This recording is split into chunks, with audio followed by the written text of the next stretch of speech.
And welcome back for another episode of Warhammer 40k Imperium. This is episode 16, and we'll be covering issue number 16 of the subscription.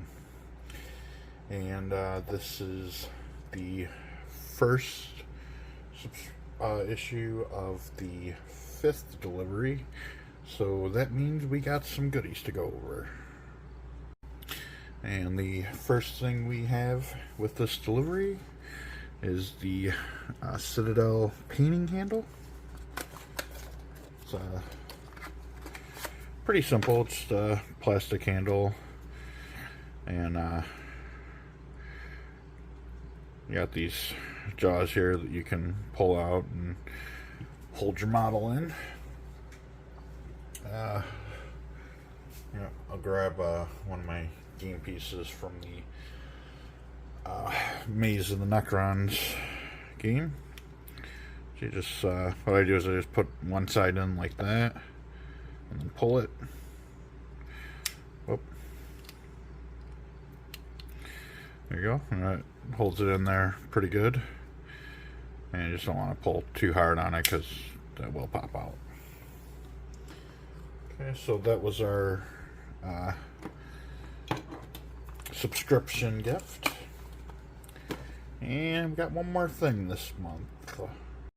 Okay, we have our first premium kit. You can see premium kit 1,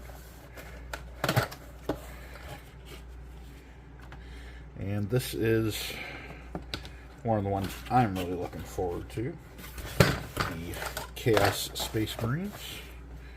And I'm not going to really go through this now, but I mean, I will when I get around to building it.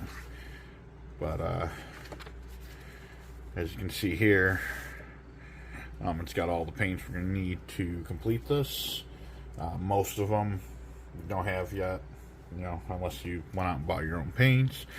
So it says you can either wait until the end when you have all the paints and have gone over all the techniques that are used on these miniatures, or you can follow it along and just stop when you don't have the paints, in which that case that would be right around, yeah, right here in the 3rd page with Leadbelcher, Corax White, and Streamer Pink. And I just noticed that the abbreviations are used for all the colors. That's exactly what I do in the bookmarks and the description. I just abbreviate them, so that works out. And then we're also going to be getting some Tyranids, Tau Empire, and the last one will be the Orcs. The Orcs is the one I really want to check out. And so we got, I believe, 13. You know, we got the Chaos Sorcerer on his own sprue here. And then we have a gigantic sprue that's going to have 10 Chaos Marines and 2 of these Greater Possessed. What I really love these Chaos Marine sculpts. No two are alike. The backpacks are all different. Even the chain swords are all unique. The bolters too. This guy up here's got a autocannon. But yeah, some like this guy down here, you know, just got a regular magazine, and this guy's just got a strip of bullets hanging out of the mag well. And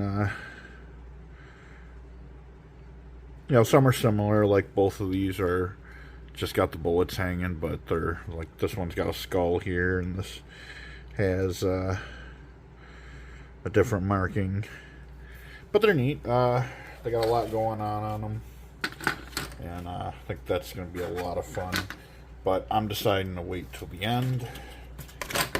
Not only because I want to have all the paints, and I don't want to do, you know, several different videos on it. But they are, oh, what is it? Black Legion. I want to say, anyways, their primary color is a bed in black, and my bed in black is almost empty. I haven't gotten to the shop to get another pot yet, so I'm just gonna wait. Like I said, I'll do all 80 issues, and then I'll do premium 1, 2, 3, and 4. And at least that's the plan right now. Okay, but that is for the future. For today, we're going to get into issue number 16. We got battle games in the 41st millennium, 5 miniatures with this issue, Assault Intercessors, 5 Assault Intercessors, read about the dreaded Chaos Space Marines, using large units in-game.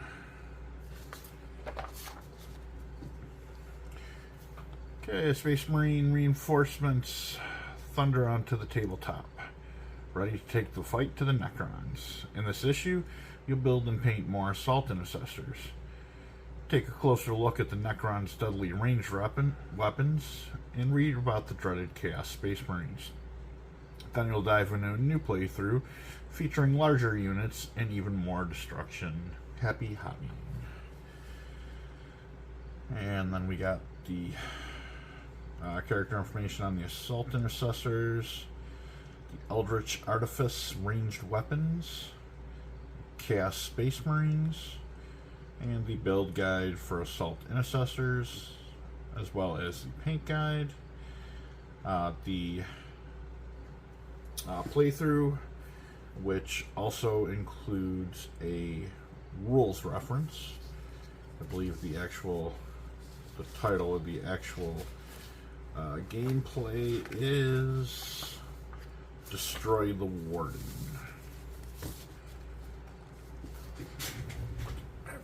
Okay, and of course we have our sprue with the 5 Assault Intercessors. I believe it's the same sprue as last week, and the bases that they go on. So this is going to be or not last week, but what was it, like 2-3 issues ago? We had the 5 Intercessors.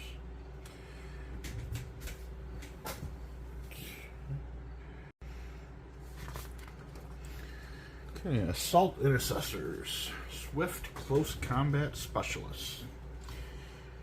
Assault Intercessors are swift and lethal frontline shock troops who specialize in melee combat. They often lead the Space Marines' charge, cutting a path through the enemy and leaving a trail of death and destruction in their wake. Assault Intercessor War Gear. Advanced Power Armor. Mark 10 power armor contains sensory and life support systems that warn the wearer of environmental hazards. Personal heraldry. The sergeant's heraldry may pay tribute to his origins or past service. Ammo pouches. Each Assault Intercessor carries extra magazines of bolt ammunition. Grenade pouch. Assault Intercessors often make use of grenades, hurling them over barricades into bunkers to drive the foes from cover. These explosives are carried in leather pouches. Sergeant markings. An Ultramarine sergeant's rank is indicated both by his red helmet and by the red skull icon displayed on his right shoulder pad. Crack grenades. In addition to fragmentation grenades, each intercessor carries crack grenades. These explosives contain shape charges capable of blasting holes in heavy armor. When utilized correctly, they can shatter fortifications, destroy vehicles, and bring down monstrous enemies. The crack grenade grants a squad of assault intercessors the ability to bring down and destroy targets that heavy bolt pistols and chain swords would have no hope of slowing. Okay, it seems like this one's a little out of place. That's because it is. I was going back through doing the editing in that and realized I skipped a page. So, we have battle record. Bring your models to life by recording their details in the boxes below. Squad name. Space Marine squads are usually named after their sergeant who leads them. Generate a name for your sergeant using and his squad using B backgrounds 1. Squad specialism. Record your assault intercessor squad specialist skills or preferred methods of making war. Many Space Marine squads specialize in a particular method of making war. We have a specialism chart.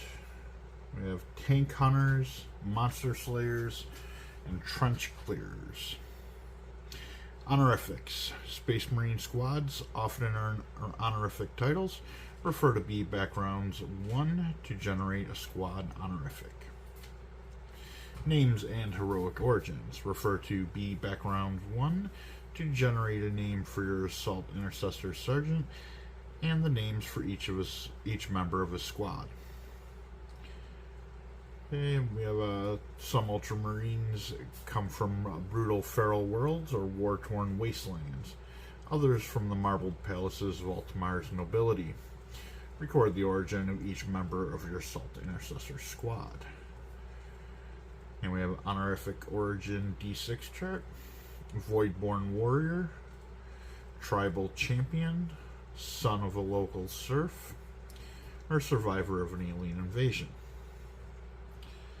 I use the space below to track the history of your assault intercessor squad as it does battle on the tabletop.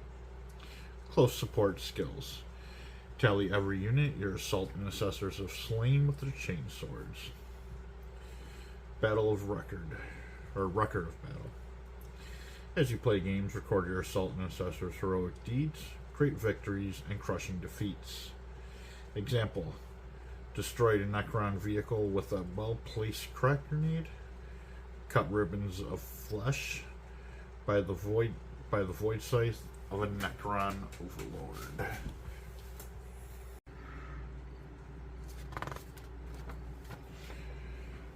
Ranged weapons.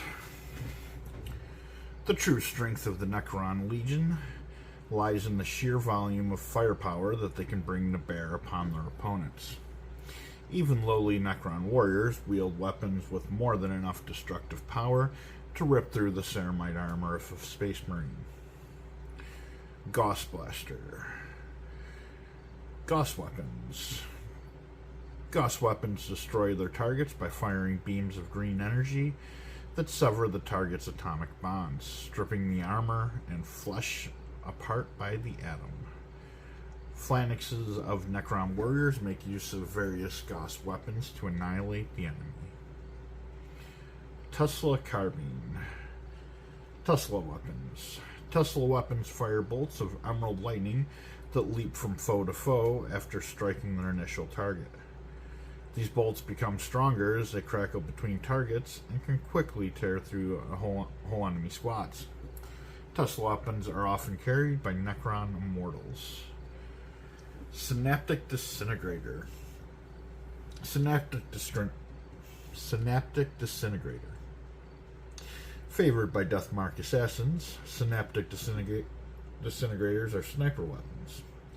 These guns do not damage targets' flesh or bones, but instead destroy their neural tissue. Those struck by a shot from this weapon are either slain outright or have their mind destroyed. Particle weapons.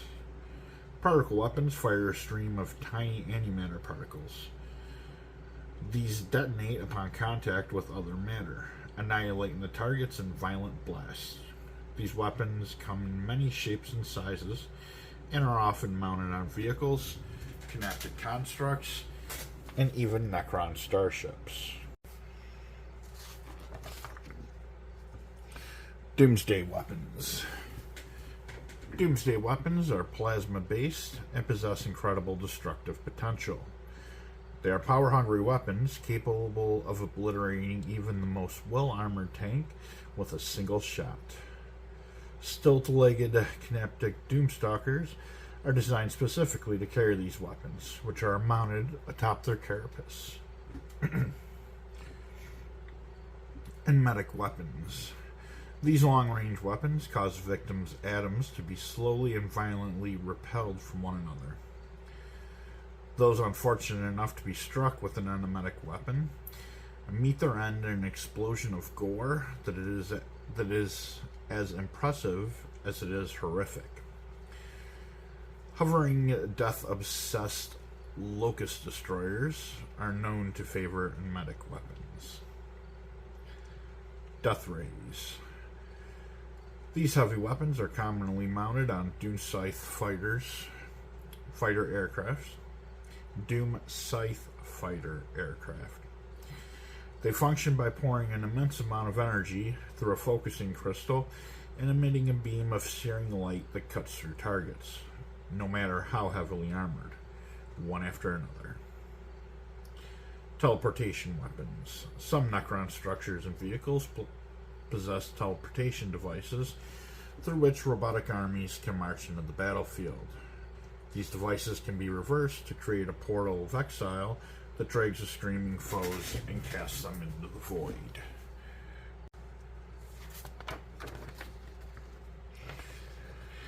Chaos Space Marines. Consumed by bitterness and greed, the Chaos Space Marines seek to destroy the Imperium and tear reality asunder. They are humanity's fallen heroes and the scourge of the Imperium. For their promise of power, the Space Marines have been sold their souls to the dark gods. From their cursed strongholds, they strike at the realm that they once swore to defend, driven by hate, bitterness, and bloodlust. Inquisitional Report. Chaos Space Marines. The Chaos Space Marines are the ultimate example of the corrupting influence of the Dark Gods. They are a twisted reflection of their loyalist Space Marine brothers. Their war gear is reminiscent of that borne by the chapters who still serve the Imperium, except that it is warped and mutated to reflect its bearer's devotion to the ruinous powers. For thousands of years, these foes have plagued the Imperium, emerging from the warp to slaughter and destroy. Some seek to improve their standing in the eyes of their chosen gods, whilst others wish only to tear down the Emperor's domain. In the wake of the Great Rift's opening, the reports of Chaos Space Marines have increased tenfold. I myself have seen the fruits of their labor. Smoldering ruins littered with the corpses of their victims. It is well that the average Imperial citizen knows little of the existence of such a murderous foe. It falls to we of the Inquisition to see that this remains so. For if word were to spread, the Imperium would surely be consumed by the creeping rot of misery and despair.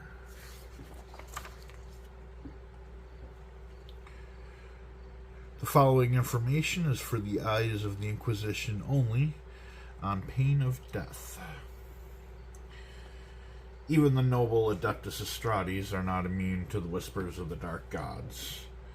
Emboldened by the opening of the Great Rift, those that have fallen gather in strength once more to sow slaughter and destruction. They will not resist until all is chaos. Inquisitor Rodrigo Pike. Chaos Corruption. The Space Marines have been granted many terrible boons in exchange for their souls. With the help of the Chaos Gods, the Chaos Space Marines have even perfected the art of binding demons to their vehicles and machines of war, creating monstrous demon engines with hate-filled minds and ravenous appetite of their own.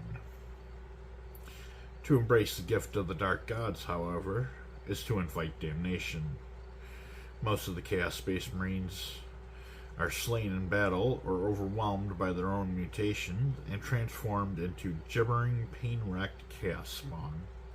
Thankfully, only a few achieve their ultimate goal, to be transformed into a demon prince, an immortal being possessed of terrifying power. The Horus Heresy. 10,000 years ago, a civil war divided the Imperium. Few, save for we of the Inquisition and the Space Marine themselves, are permitted to know the truth of the conflict. 9 of the Emperor's Primarchs, his gene children, and commanders of his Space Marine legions, fell into the embrace of the dark gods of chaos. They and the majority of their warriors took up arms against the Imperium. Though the rebels were defeated and their leader, the Primarch Horus, was slain, several of his traitorous brothers ascended to demonhood. These demon Primarchs and their surviving followers continue to dwell within the warp, emerging only to seek vengeance upon the Imperium. Okay, now we have the build guide, how to build Assault Intercessors. This guide will show you how to assemble your new Assault Intercessor models. Carefully follow this guide, paying close attention to the instructions as you do so. Clipping. To clip the components from the sprue, place the flat of the blades next to the component you need, and gently but firmly cut the plastic. Components. When you have clipped all the components from the sprue, lay them out to make sure you have everything before you start assembling them. Assembly. You'll need to slot the head into position before pressing the chest and back pieces together to lock the head in place. Okay, I'm going to get my cutting mat out here.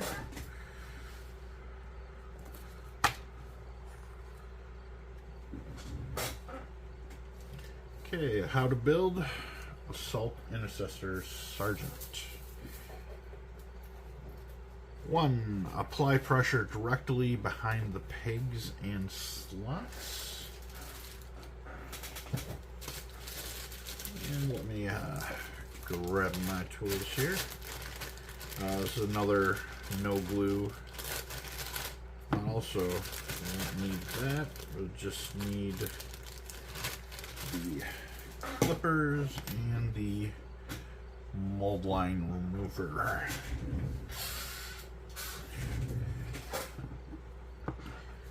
Okay, so we're starting with 1 and 13 here.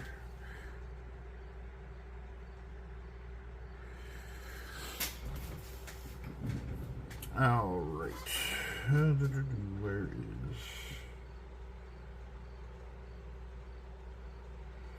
Oh, that's 2.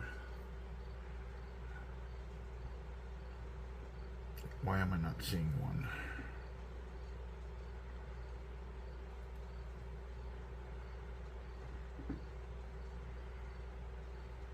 Oh, here he is.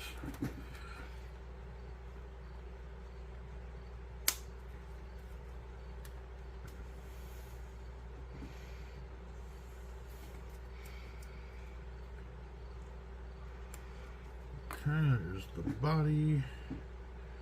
And 13 is right here.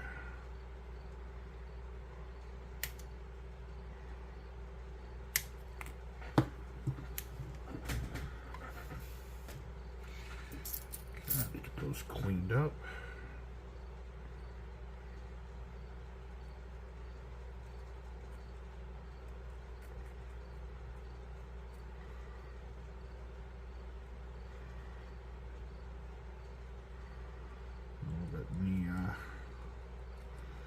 Edge of the armor there.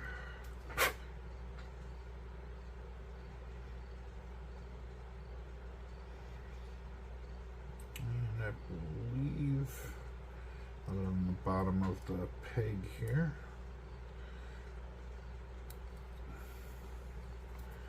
That's it for that one.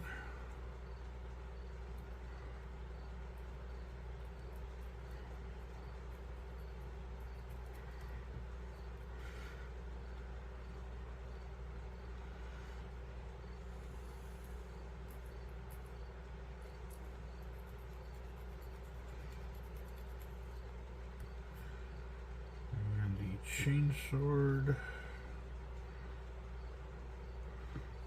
like this is another one that's going to be that goes on the waist.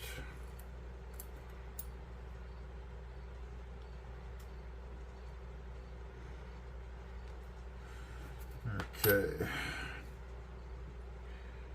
Just going to go right in there.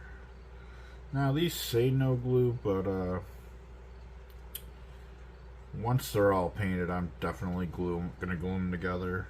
The sergeant and the last set, instead of having the chainsword, he's got his helmet hanging off there. But it's the same thing, it just fits in there. But that isn't very secure, so I'm definitely gonna end up gluing that. Now we need 2, 3, and 9. 2 is right here.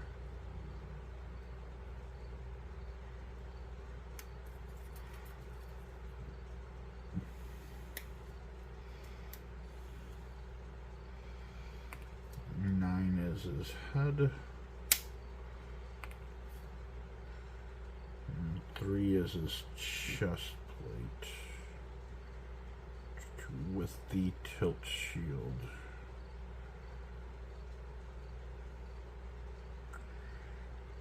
Oh, there it is. So it's gotta be on there somewhere.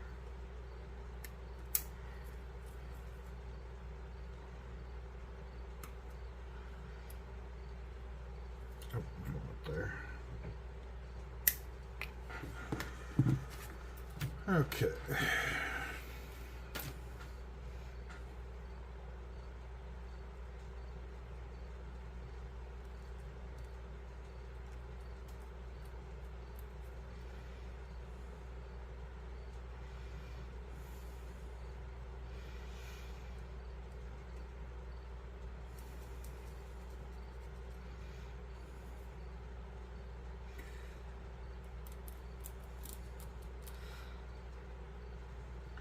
Still having a hard time getting these lines completely smooth. They always end up looking like I just hacked into it with something, like gouges.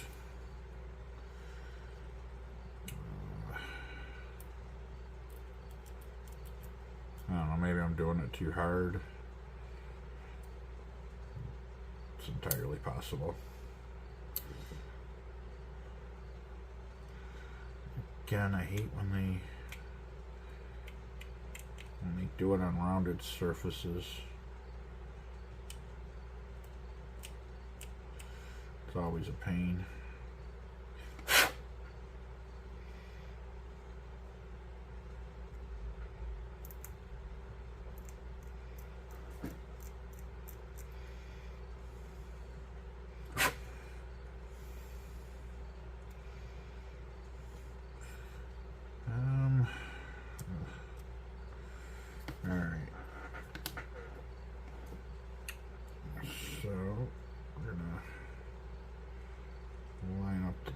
There.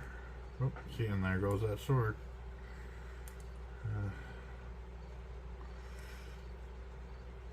That's another thing I don't like too, is that they don't, like, see, you got a gap there in the armor. That definitely would benefit from some glue. Okay, drop his head in. Although all this is going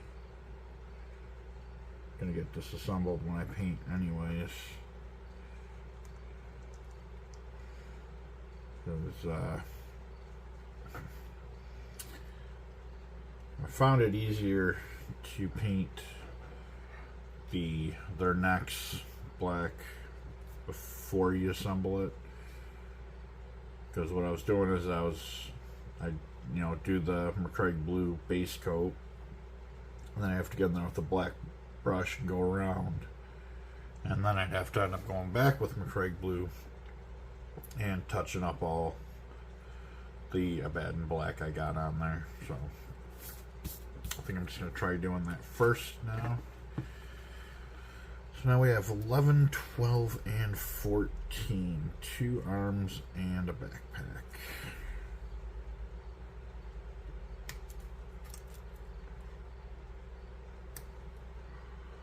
There's 11. 14.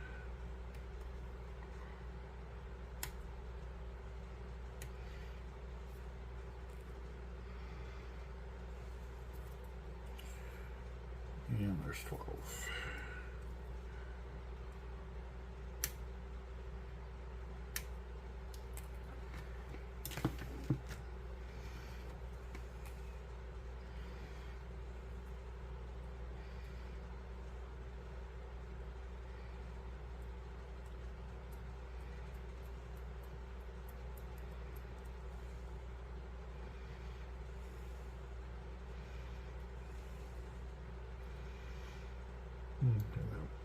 That one wasn't too bad.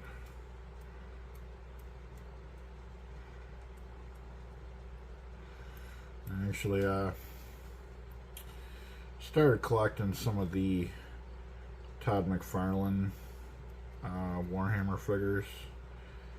I've got 2 right now and 1 on the way. I got a Necron flayed one, a Blood Angels Hellblaster, and I got a Chaos Space Marine coming, which I believe comes later today. Okay, it says push the backpack into place, then slot the model onto the base. Of course, you gotta put the arms on first. Actually,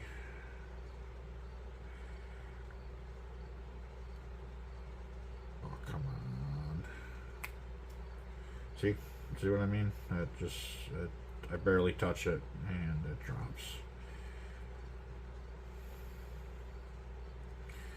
So another thing I'm gonna have to do when I'm painting them is take off the backpacks, because a lot of the arms fit behind the exhaust of the backpack, so it's just easier just to take that backpack off. Okay, there we go. Strati's chainsword in there, and his backpack. So now we have both versions of the Sergeant. One wearing his helmet and chainsword at his side, and one holding his chainsword with his helmet on his side. And I'll put him on the base like that, and he is done. And I'm not going to go through every Space Marine there. For the most part the same, except for the Sergeant is the only one that has different chest plate, because he has the tilt shield, so you can have him with or without that option. But I'm going to go ahead and build the others up, and then we'll get to painting. Okay, the Intercessors have been assembled and received their prime coat. So Let's set these guys off to the side.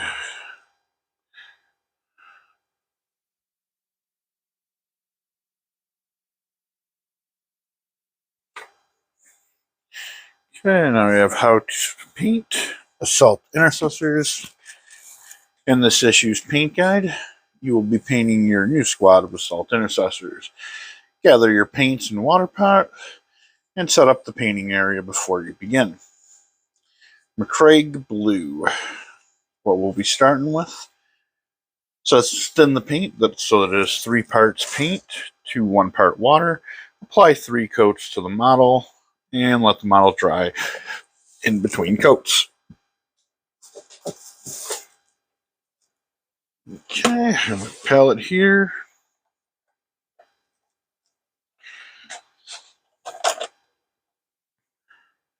And since it's a base coat, we're going to use that starter brush. Got my water here.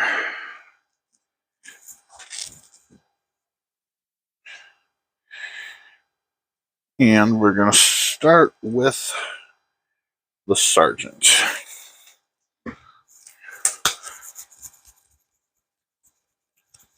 Let's get the soap out of that brush.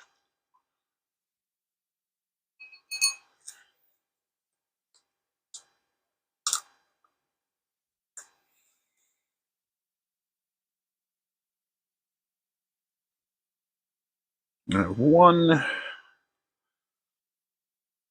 2,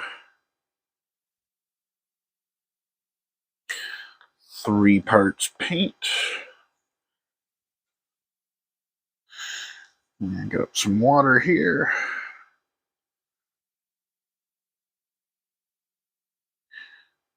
Thin it down so it flows nice.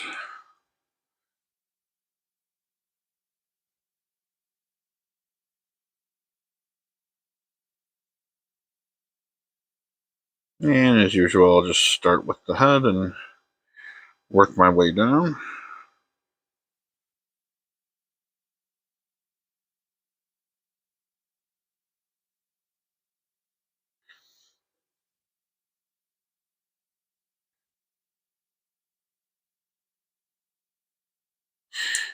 And I think I might go back to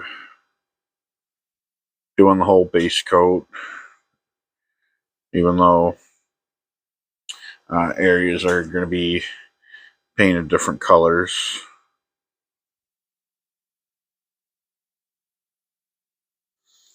At least that way you know you're not missing anything.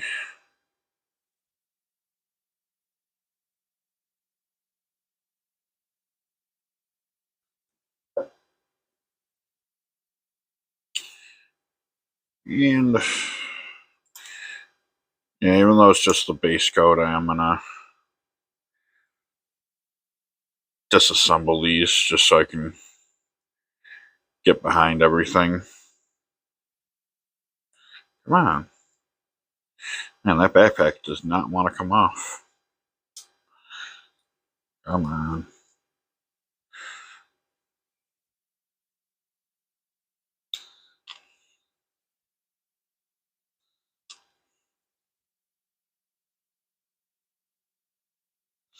There we go.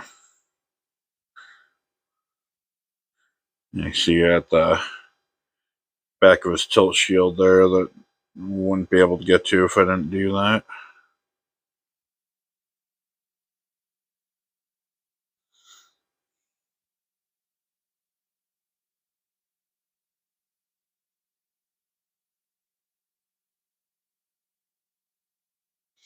And trying to avoid painting joints where it connects as much as possible.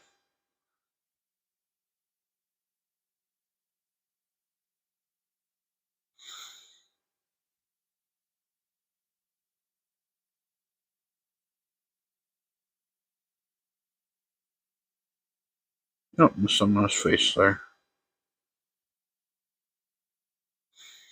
And that head will be coming off later. So to do the black around the collar and the silver hoses and that. So that way I'm not getting them all over the rest of the helmet and having to do a bunch of touch up.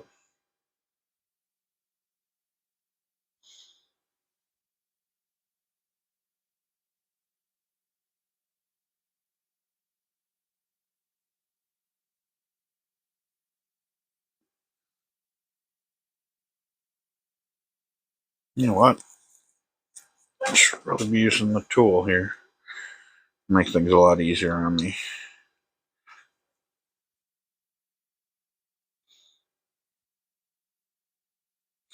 I got it, might as well use it, right?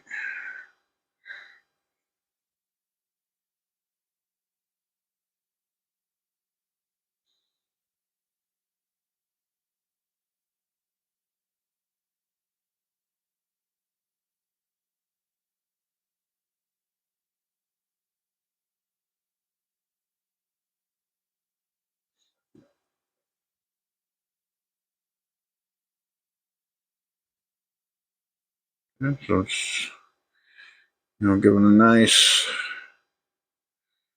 coat of blue to everything.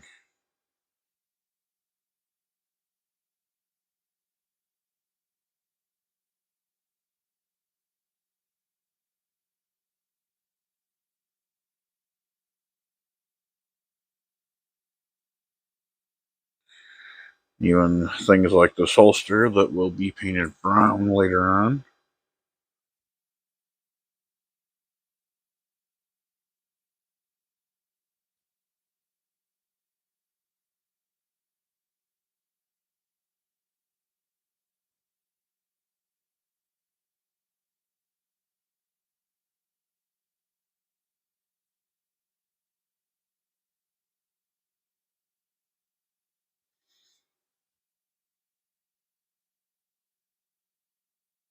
And that's starting to look pretty good.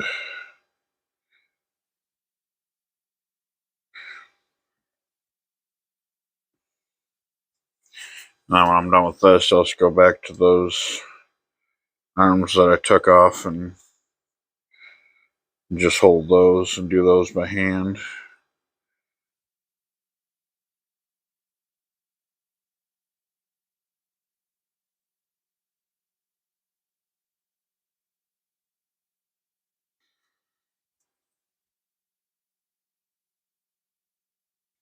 But I'm going to finish this up, and then I'll get 3 coats on him as well as the other 4 units. And I'll come back and apply the next color.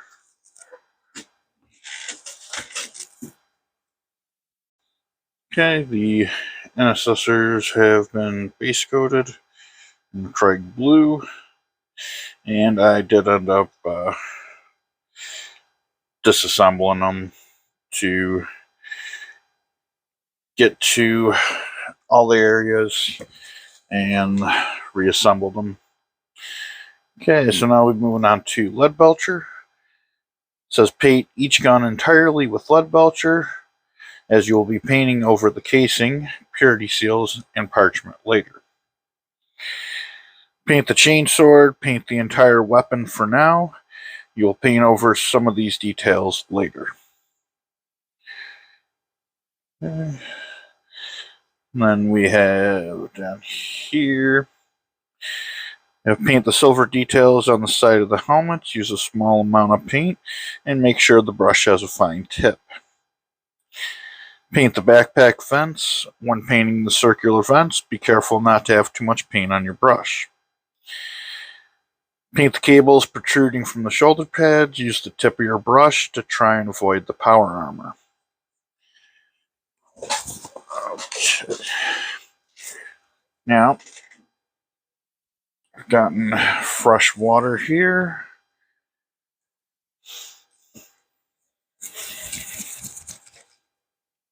Okay, we'll mix up some blood belcher. I've also washed the brush out.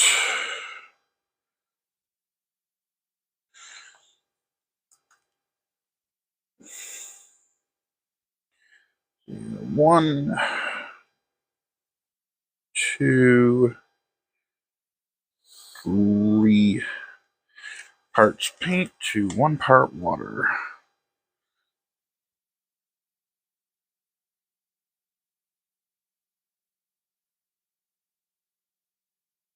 Okay, I'm just going to be using the starter brush to get the chain sword and his bolter, and the rest I'll be using a detail brush. I need to stop putting these backpacks on.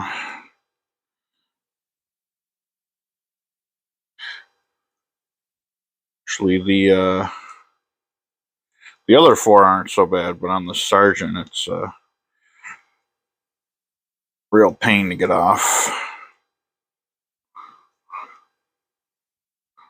Come on.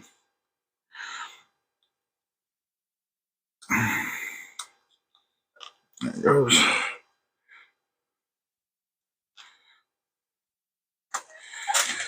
Okay.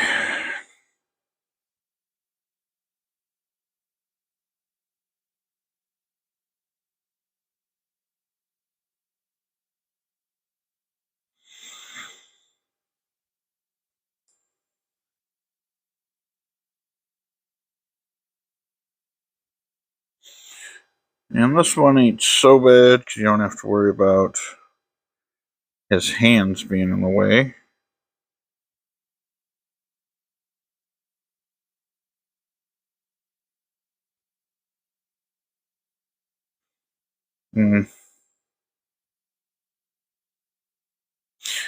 Might need a little touch up later on there. And I just draw the brush this way along the teeth. Just make sure it gets in between them.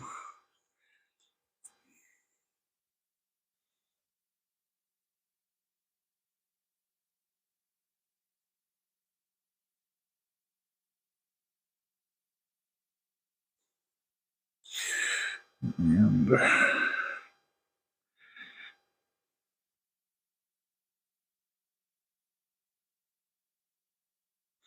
although I'm pretty sure that's going to be painted over black.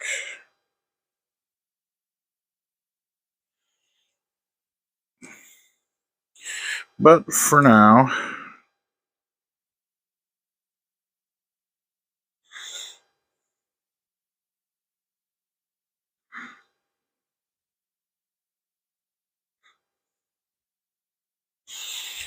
okay, the chainsword blade. And on his bolter, I'm not going to do that trigger guard just yet. I'm going to come back with, when I break out the detail brush to do that. Otherwise, I'm just going to end up getting it over his hand, too.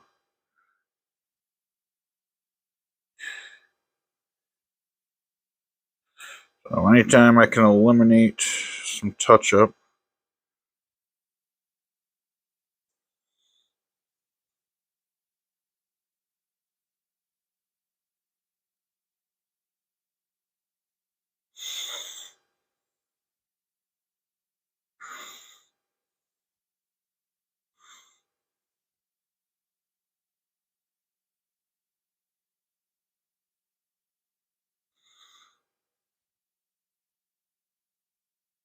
so make sure you get into that recess with the charging handle there.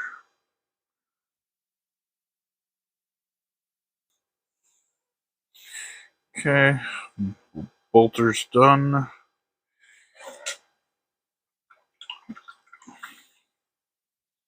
And the rest is going to be detail work.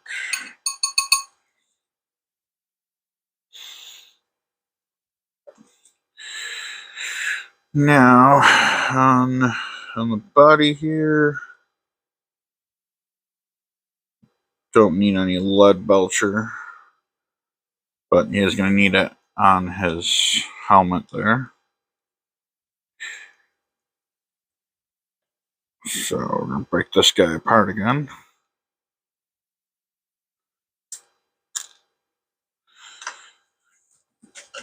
Okay, and we'll get that 4-0.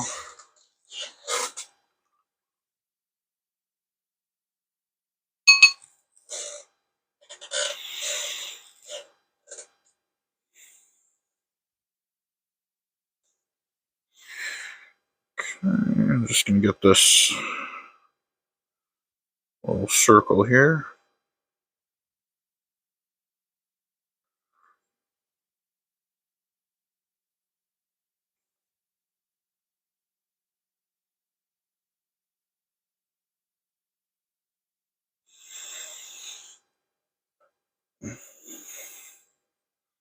And this hose connecting to the front.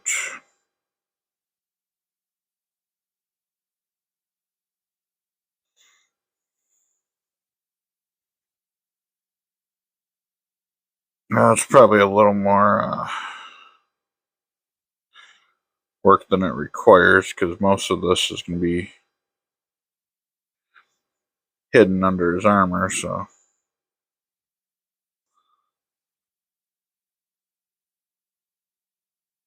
But that's no reason not to do it right.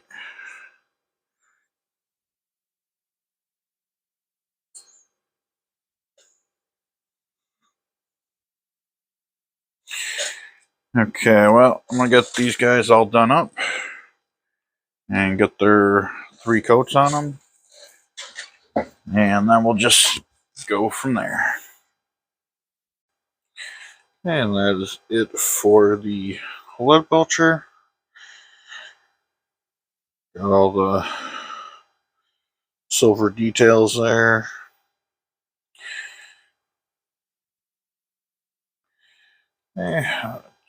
Set these guys off the side here.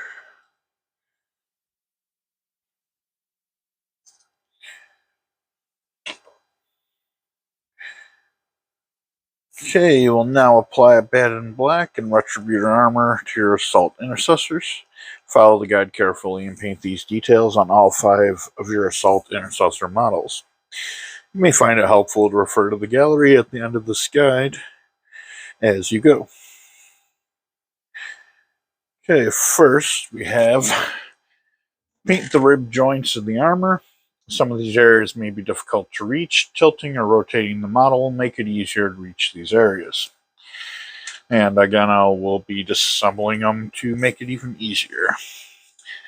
2, paint the rib details on the back of the armor. If you get any black paint on the blue armor beneath, let it dry before painting over it with McCraig blue. 3, carefully paint the rib detail on the sergeant's palm. Use the tip of your starter brush. Make sure you don't have too much paint on the bristle. Okay, number 4, paint the bolt pistol casings. Paint only the raised casing. Using the tip of your brush will help you paint more accurately and avoid making mistakes.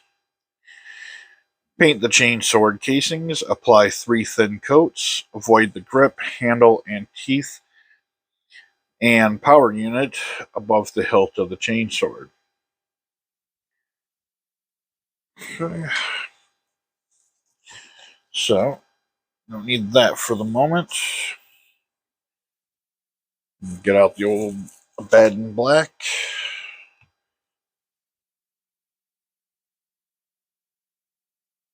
And of course some fresh water.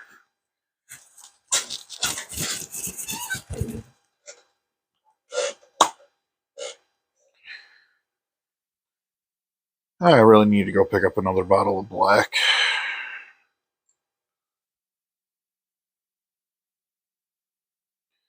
This one is just about gone.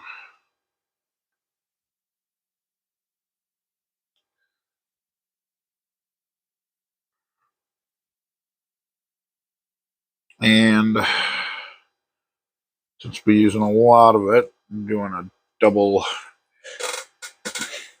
batch here. So it'll be 6 parts paint to 2 parts water. All right.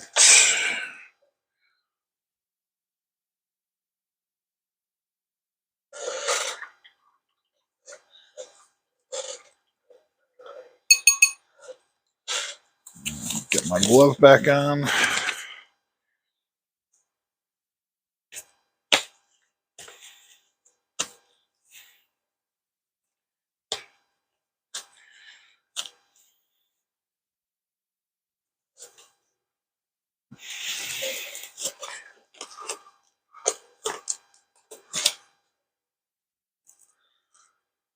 Okay, and I got my natural hair brushes here.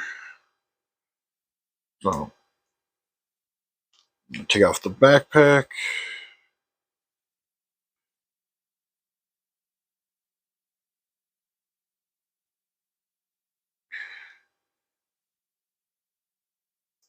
And the arms.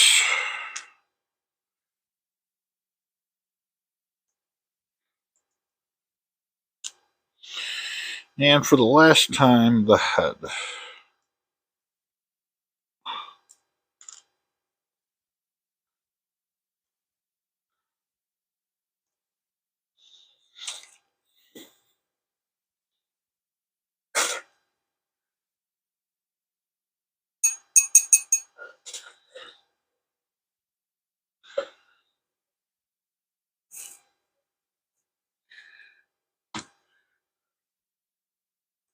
Okay, so I'm just going to take the black here and get his black on his neck.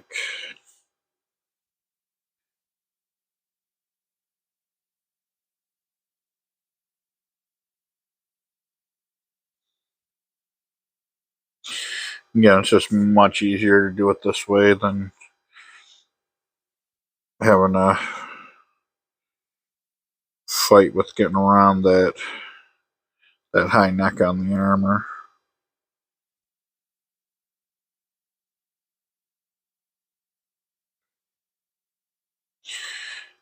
Okay.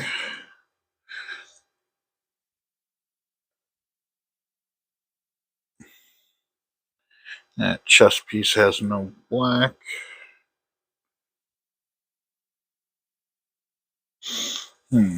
Exactly what part of the hand? It looks like it's more up towards the wrist there. I would say it would be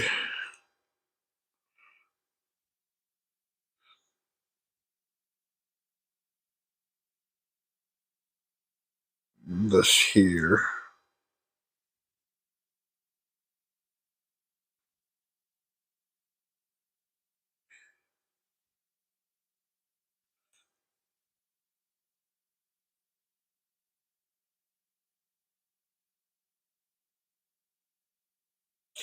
So I'm not sure if that extends into the whole palm or not.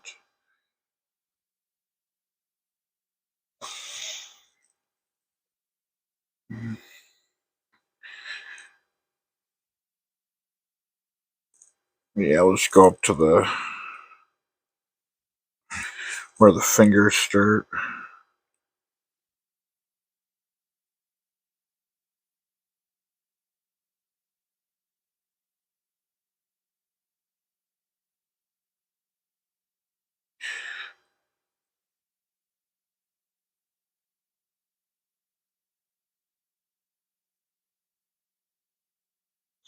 There we go.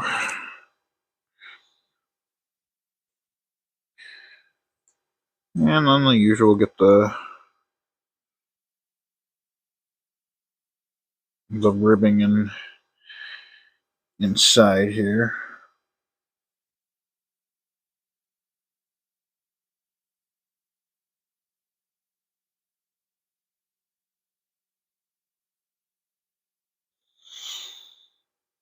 So I got inside the elbow there.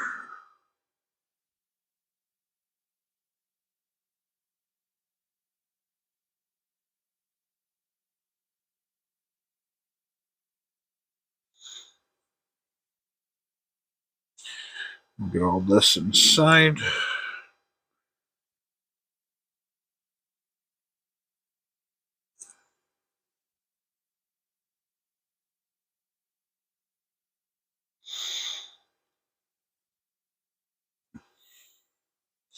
Okay, and on his other arm, that joint there, or that ribbing on the palm of the hand isn't visible because he's holding his gun with that hand. And damn, I should have went with a smaller brush there. That's definitely gonna need touching up.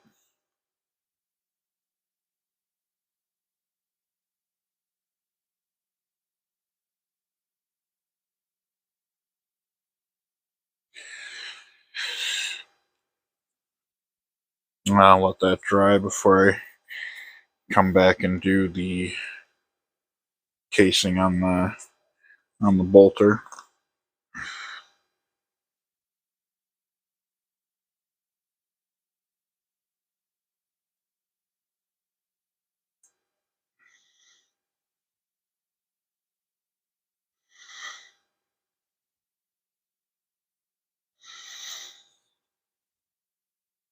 Yeah, this one I'm gonna have to come back with a fine brush too to get around the that power unit and all that.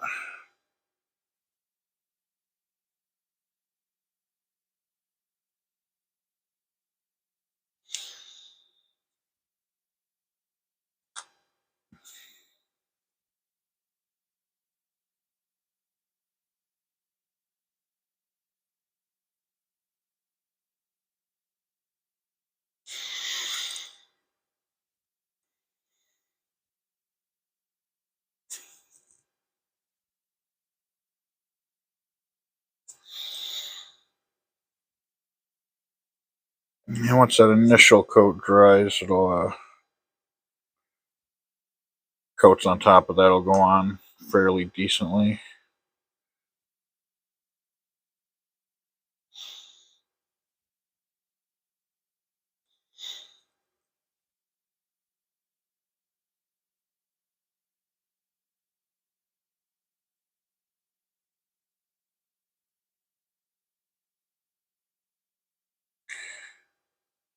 Okay, and at the back of the knees.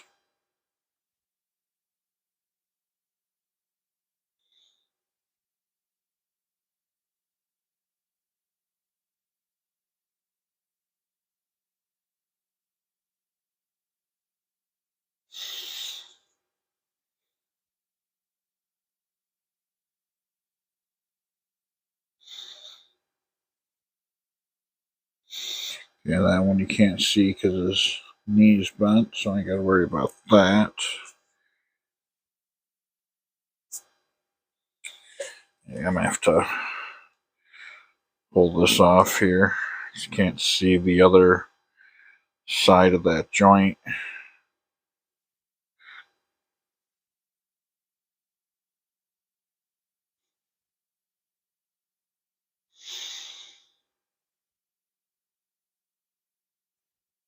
If it'll come apart. God damn it.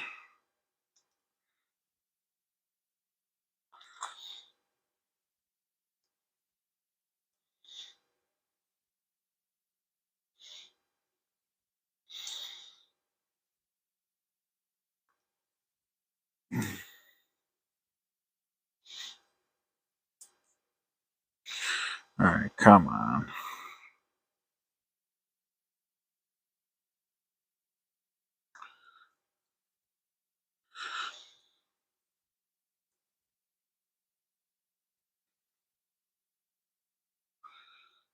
Okay, there we go.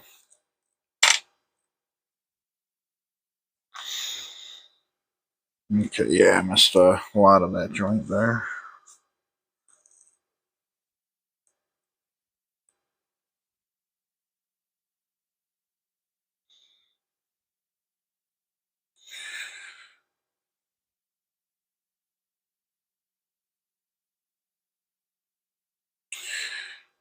Okay. That's all there is there, and then we just got these straps running on the back of the armor.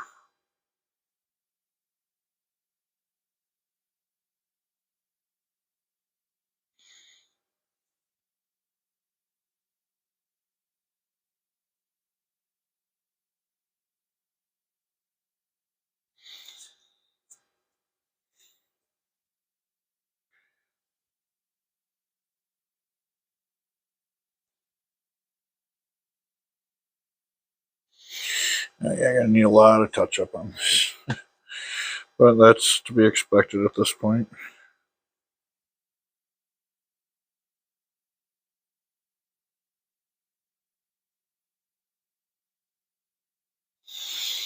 I'll just come back with the detail brush with my Craig Blue and touch up anything I screwed up.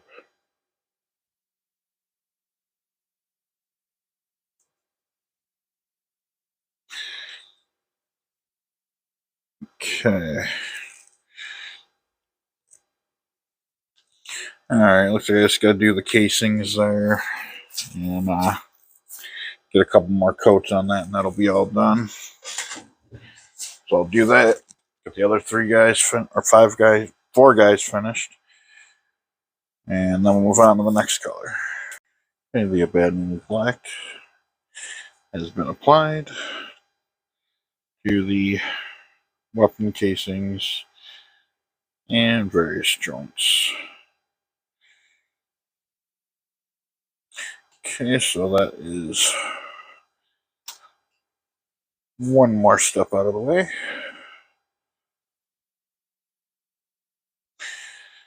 Okay, and now we're going to move on to Retributor Armor. So paint the shoulder armor trim, angle the model towards yourself, and brush along one whole edge of the trim with a single long stroke where possible. Says you will now finish applying Retributor Armor to the icons and symbols on the armor of your Assault Intercessors.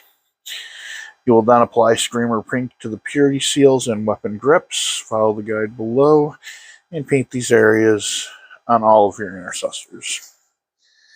Okay, paint the winged skull symbol on the Space Marine's chest. Make sure the paint flows into the recesses. 3 thin coats should be enough. Paint the Indomitus Crusade symbol on the Assault Intercessors bracers. Twist the brush when collecting the paint to ensure the bristles form a fine point.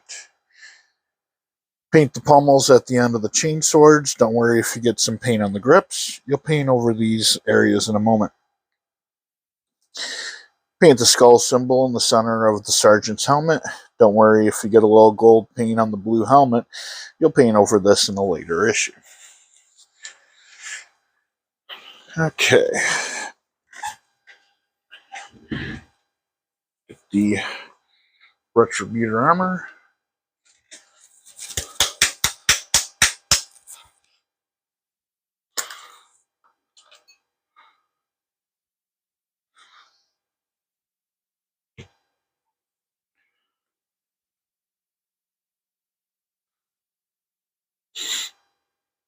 Okay.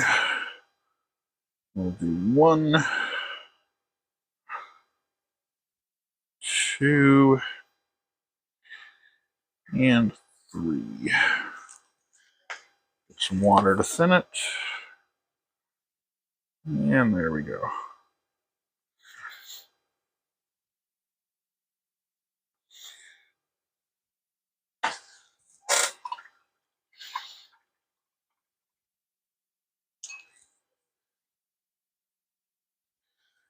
Okay, now to do the arms.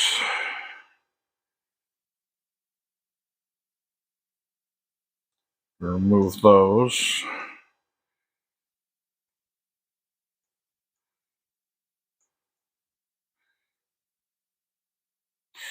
And the chain sword as well.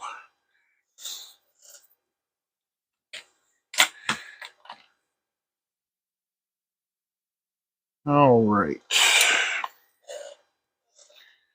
You know what? I'm going to use the number 1 here.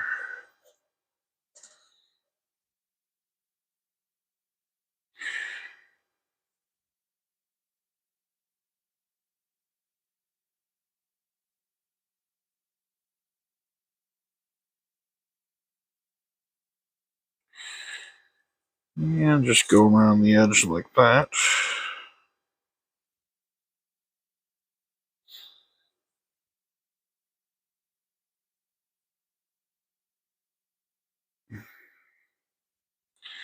I think I might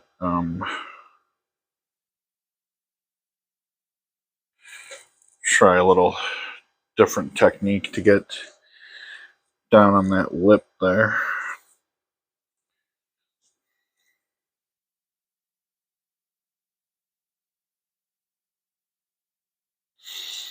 I always hate doing the trim on the shoulder armor.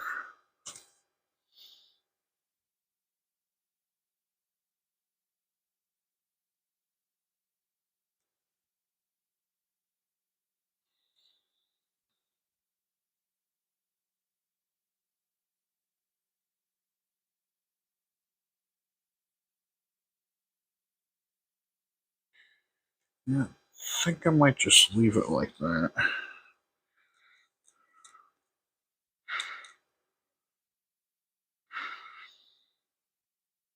And then you want to get inside.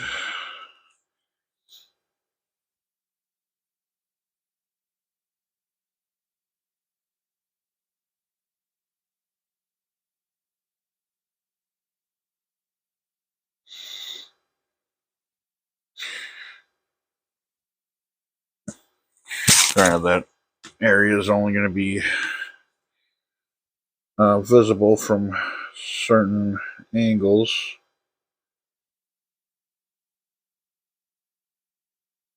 But it's a nice touch to have it done all on the inside.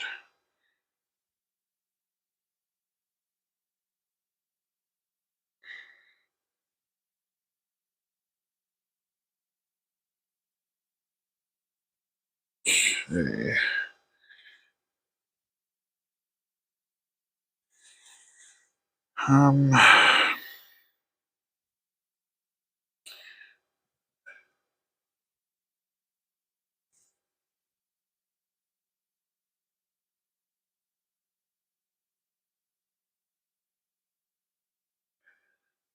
There we go. Yeah, of course, I got this lip.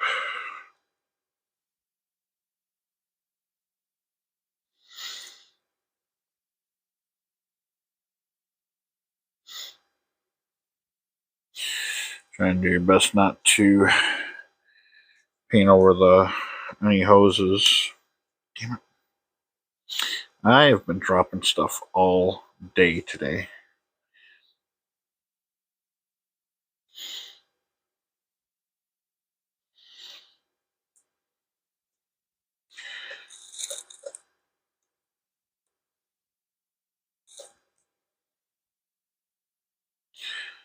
And this part is always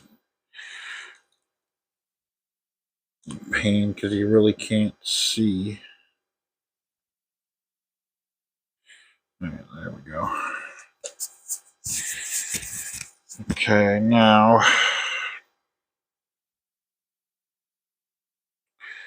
what I want to do here is very carefully go along this inside.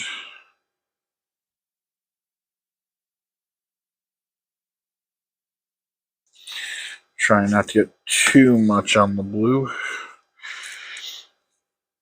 Damn it.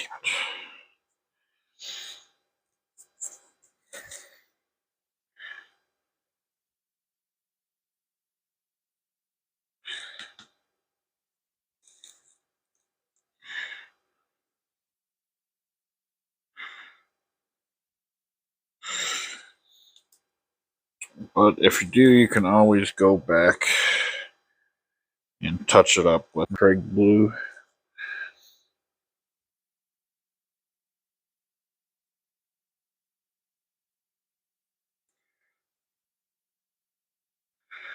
which I have a feeling I'm going to be doing a lot of.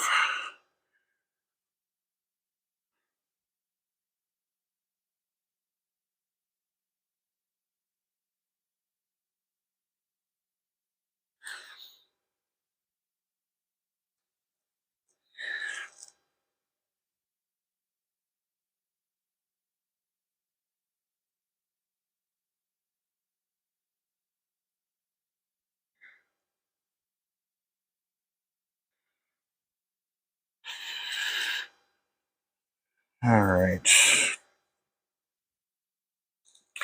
That's as good as that one's getting. And then when I clean it up, I'll just do it when it's on the body, so I have something more to hold on to.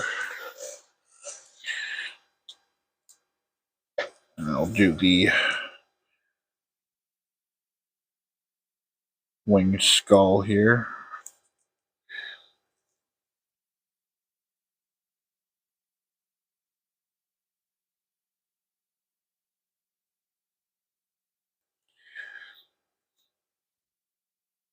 And this one, until right now, I'm going to need a touch up on,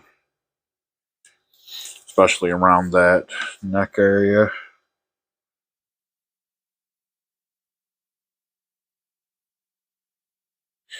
So with these, I'm not too crazy about being neat, because I'm just going to go around the edges of it with McCraig blue. So if I get over into the blue, I'm not really concerned about it.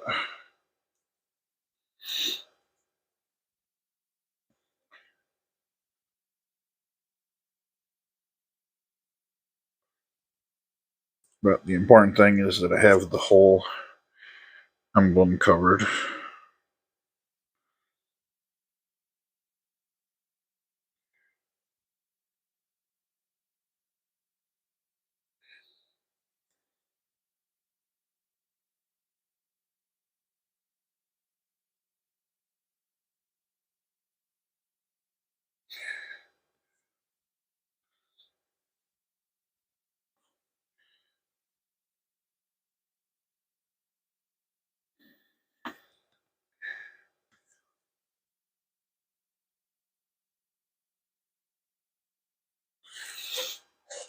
Alright. Okay, well, I'm going to get these finished up. I'll be back for the last color. Okay, and the Retributor armor you can put on. And these obviously will be getting touched up, but I'm going to wait till after I do the Screamer pink for that, and then just touch everything all up at once. So we got down here Screamer pink. So it's fine to paint all the purity seals. Your paint should be thinned slightly so that it flows into the recesses. Use the tip of your brush to avoid the black paint. Paint the chainsword grips. Make sure you have a fine tip on your brush, as some of these handle details are very small and hard to paint accurately. Okay.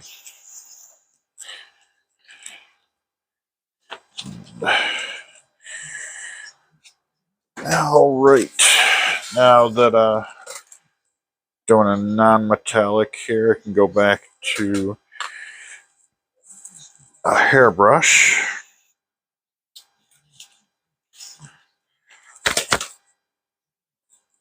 And I keep forgetting to put my glove back on.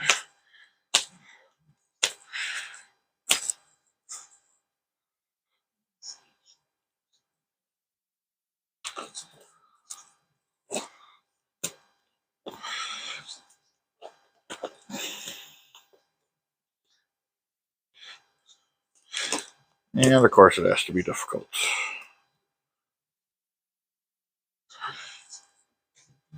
Always when you're in a hurry.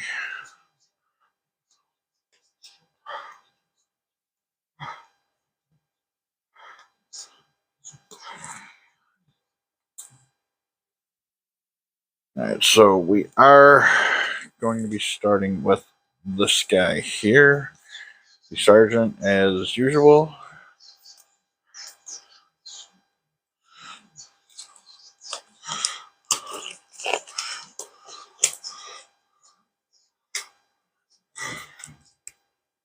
Alright, now let's actually put him in the handle here.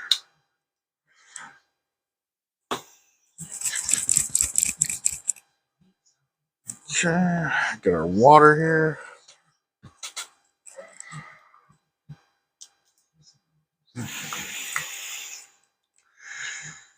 And let's thin down some Screamer Pink.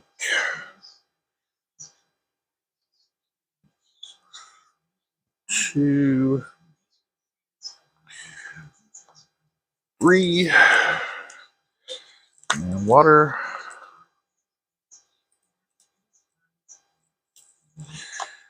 Alright, that looks pretty good to me.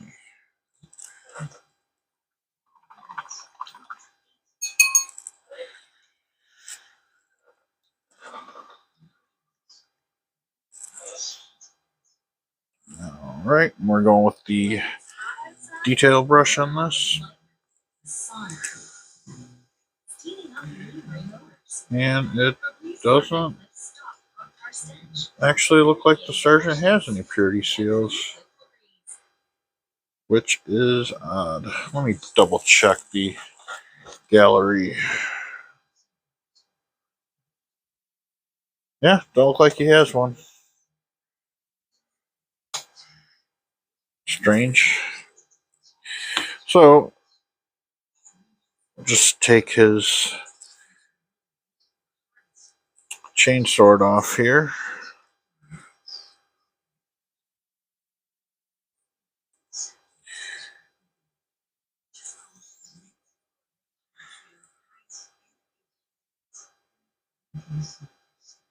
And we'll just get that painted Screamer Pink.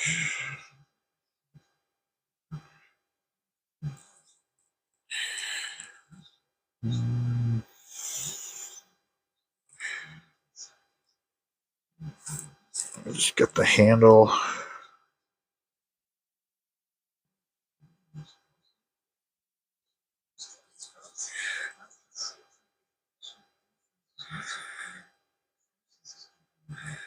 And you want to take it right up to the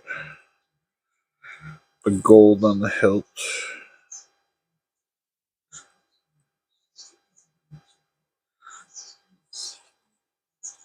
And what I want to try and do is get... that ain't gonna work. Yeah.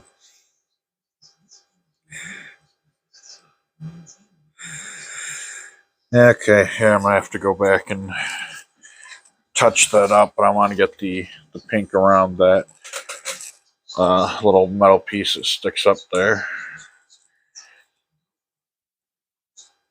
So that'll be it for that, and then I just got to go back and paint all the purity seals, and then I'll go and do all the touch-up, and then can get on to the playthrough. Okay, and the Screamer Pink has been applied, as well as any touch-ups that were needed. And they look pretty good.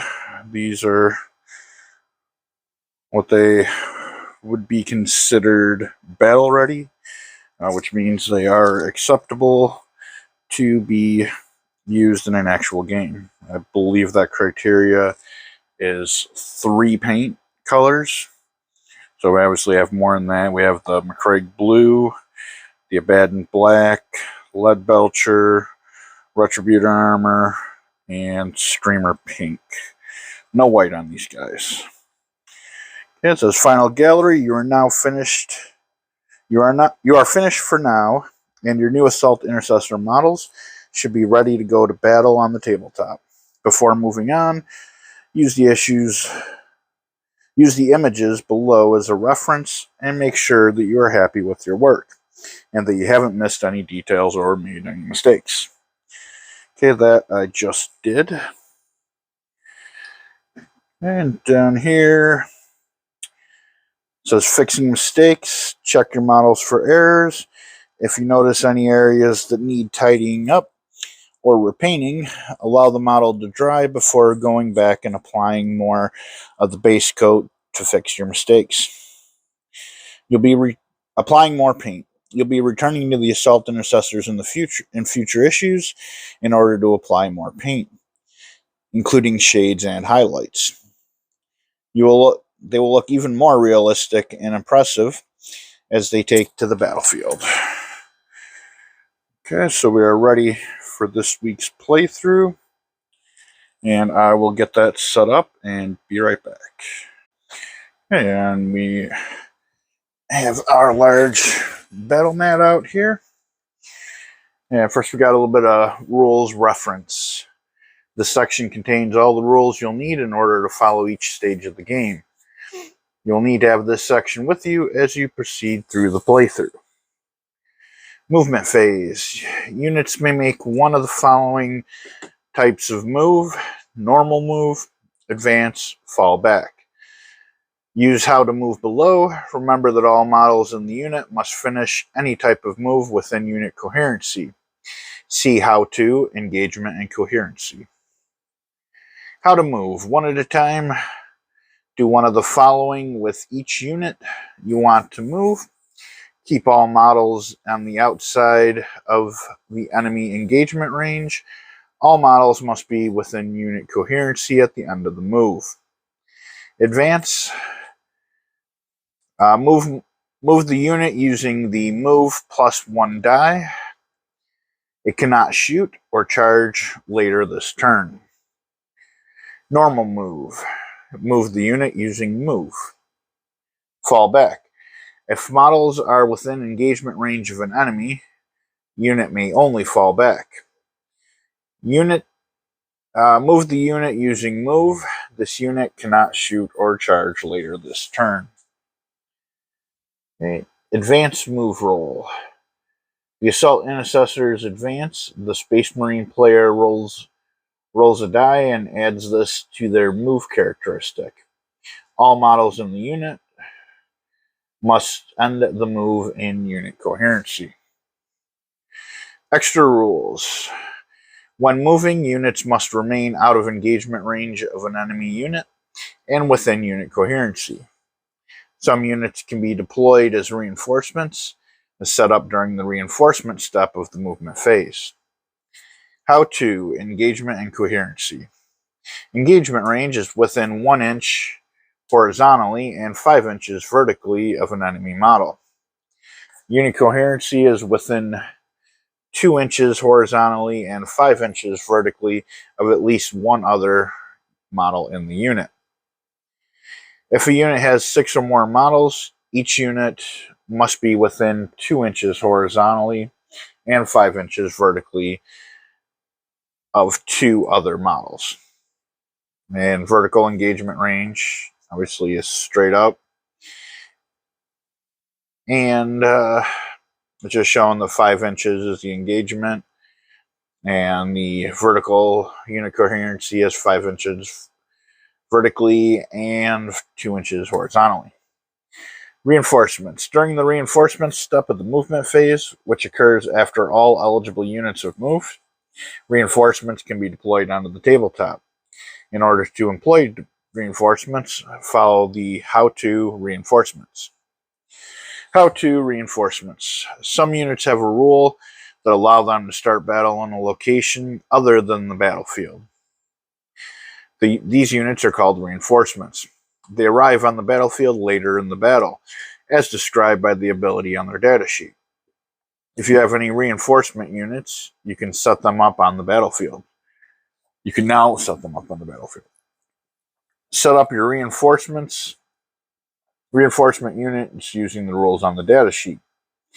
Reinforcement units cannot make a normal move, advance, fall back, or remain stationary this turn. Reinforcement units always count as having moved this turn. Shooting phase.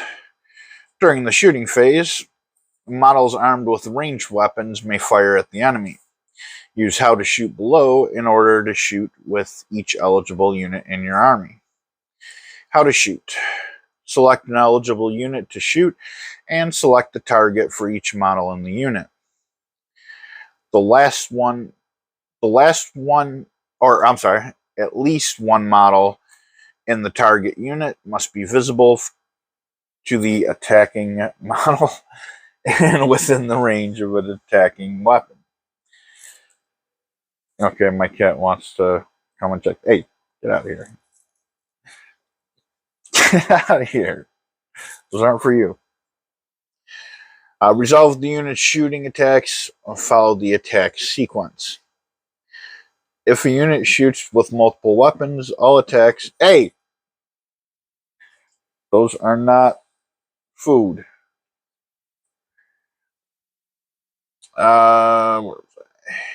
If a unit shoots with multiple weapons, all attacks made with weapons that have the same profile must be resolved before resolving attacks with the next.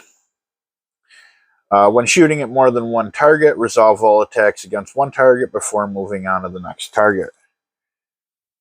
Each unit can only shoot once. Shooting limitations. Any unit may not make a shooting attack whilst any of its models are within engagement range of an enemy.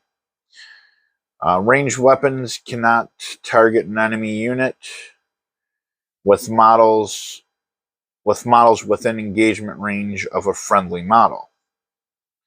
Look out, sir. Models, what are you doing?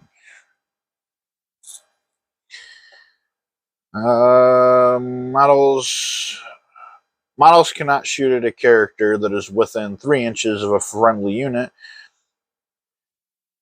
of 3 or more models unless the character is the closest target. Attack sequence. Follow the sequence below to resolve attacks in the shooting phase. 1 hit roll. If a model from the target unit is within range, roll the attack dice. Compare the dice results of the attacker's BS for shooting and WS for melee. Wound roll. For each successful hit, roll 1 die to wound. Using the strength of the weapon and the target's toughness, find the result needed on the wound table below and to the right. Allocate attack. Opponent. The player commanding the target unit allocates the attack to one model in that unit. If a model in that unit has already lost wounds or has already had attacks allocated to it this phase, they must select that model. Save roll. Opponent. Roll 1 die and compare the results to the model's save using the results by the weapon's AP unless using an invulnerable save. Inflict damage. If the save roll is failed, check the damage characteristic of the attacking weapon. The model loses that many wounds. If a model's wounds are reduced to 0 or less, it is destroyed and removed from play. Weapon types. Weapon types are indicated on the unit's data sheet. Each weapon type has a different role when used. Assault. This weapon can be shot after the model has advanced, but subtract 1 from the hit roll when it does so. Pistol. This weapon can be shot while in enemy engagement range, but it can only target units within engagement range when doing so. Rapid fire. Double the attacks of the target if the target is within half range. Melee. This weapon can only be used in the fight phase when within engagement range of 1 inch of an enemy model. Wound roll table. Attacker's strength versus target's toughness. If strength is twice or more than the toughness, dice result required, 2+. If strength is greater than the toughness, 3+. If strength is equal to the toughness, 4+. If strength is lower than the toughness, 5+. If strength is half or less of the toughness, 6+. Charge phase. Follow the how to charge instructions below. If charging multiple enemy units, models from the charging unit must be able to reach a model in each enemy unit, or the charge fails. How to charge. If a unit is within 12 inches of an enemy, it can try to charge. Roll 2 dice. This is the charge distance in inches. If the distance will get a model from the charging unit within engagement range of the enemy, the charge is successful. Move each model in the charging unit up to this many inches. Models must end up in unit coherency. If not, the charge has failed. And do not move the charging units. Charge. Roll the dice. Results together. 3 plus 3 equals charge 6 inches. At least one model must end the move in engagement range of the enemy unit. Alright, dude, you need to back up. How to. Heroic interventions. The character must not be within engagement range of an enemy unit and must be within 3 inches horizontally and 5 inches vertically of an enemy unit. Move the character model up to 3 inches. If the character model must finish its move closer to the closest enemy model. After all charges have been made, the opponent may select the character's unit to make a heroic intervention. Fight phase. Use how to fight and follow the fight sequence to fight with all eligible units, and each unit can only fight once. How to fight. Models not touching an enemy can pile in 3 inches. They must end up closer to the closest enemy and in coherency. Select the target unit for each model's attack. An attacking model must be either within engagement range of that unit or within a half inch of another model in its own unit that is itself within half inch of that unit. If the unit is attacking more than one enemy unit, resolve attacks against each target separately. Follow the attack sequence. After a unit's attacks have been resolved, each model in the unit may consolidate up to 3 inches. Models consolidate closer to the closest enemy model. A model that is already touching an enemy cannot move. Fight sequence. In the fight phase, units fight in the following order. Charging units fight first. Opponent units fight with the unit. Players whose turn it is fight with the unit. Casualties and coherency. Units must remain in unit coherency at all times. When removing casualties from play, you must remove models from the unit in such a way that the remaining models remain in unit coherency. Close combat weapon. Units without melee weapons use the following weapon to fight. Close combat weapon, range melee, type melee, strength user, AP 0, damage 1.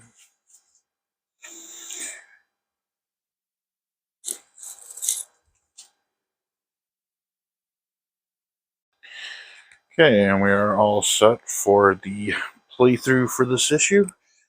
This is actually my second time doing this one. I went through the whole playthrough last time and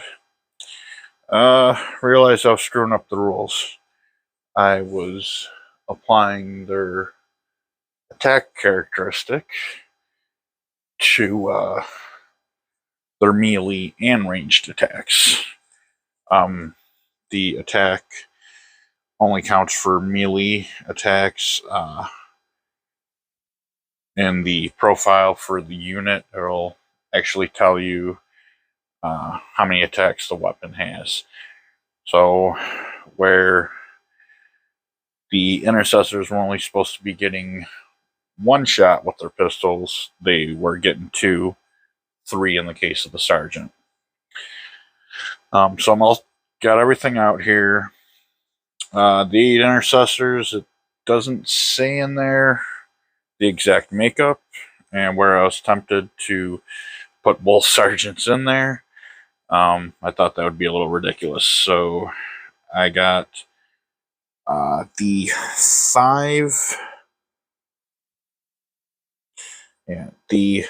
5 units from this week's issue, and the 3 Intercessors that came with issue number 2, I believe. The ones that have the raised icons on their shoulders. Okay, so this playthrough is Destroy the Warden. The Assault Intercessors have tracked down the Royal Warden through the tomb of the Necron tomb complex and prepared an ambush. The Necron commander must be destroyed. Mission briefing. The Necron Royal Warden has reorganized and reunited Megaria's Necron legions, pushing the Space Marines back towards the moon's barren surface. A squad of Assault Intercessors has located the enemy commander. Destroying the Necron commander will weaken the forces in their path. Necrons, Royal Warden. Guard the Warden. The Royal Warden is accompanied by a full phalanx of Necron warriors. The phalanx must hold back the Space Marines to protect their commander. Space Marines, Assault Intercessors. Destroy their leader. The Assault Intercessors must cut a path through the opposing phalanx of Necron warriors and destroy the Royal Warden before it can escape. Other data sheets. In order to follow this playthrough, you will need the Assault Intercessors datasheet from playthrough 13, the Necron Warriors datasheet from playthrough 14, and the Royal Warden datasheet from playthrough 15. Instead of pulling all those out, I just copied them down on a piece of paper for kind of a quick reference. Okay, set up, lay out your large battle map, gather your dice, range ruler, and wound markers, which I have in this envelope over here. Okay, set up the terrain as shown in placing terrain. Placing terrain, place the crates and barrels on the positions indicated above. Okay, so the crates are going to go here.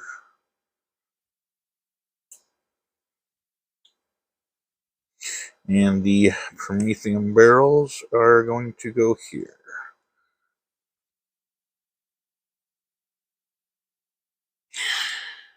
Okay, roll a d6 and set up the container in the corresponding position. So we got a 3. So it's going to go here. You see that is the position for 3 to 4. Set up the models and objectives as shown. Models in units of 6 plus must be within 2 inches of 2 models for coherency. All models must be placed within 5 inches of the mat edge.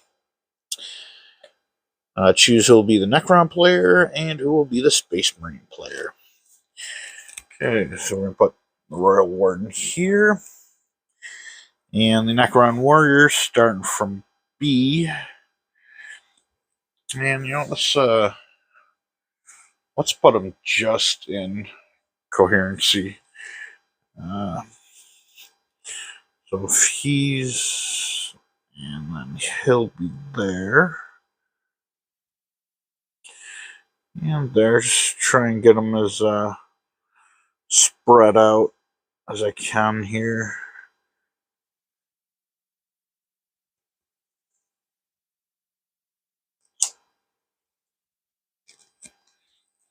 Okay, and going this way here.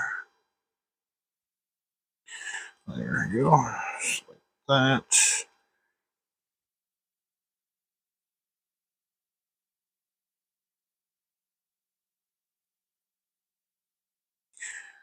And we got another row here. So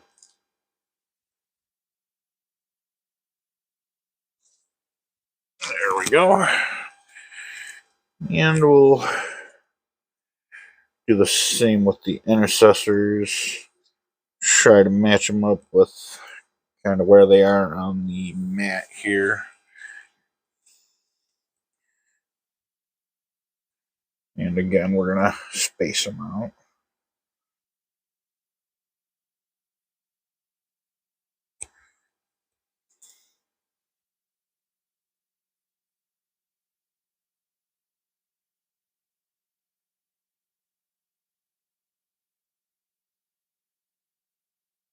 Okay.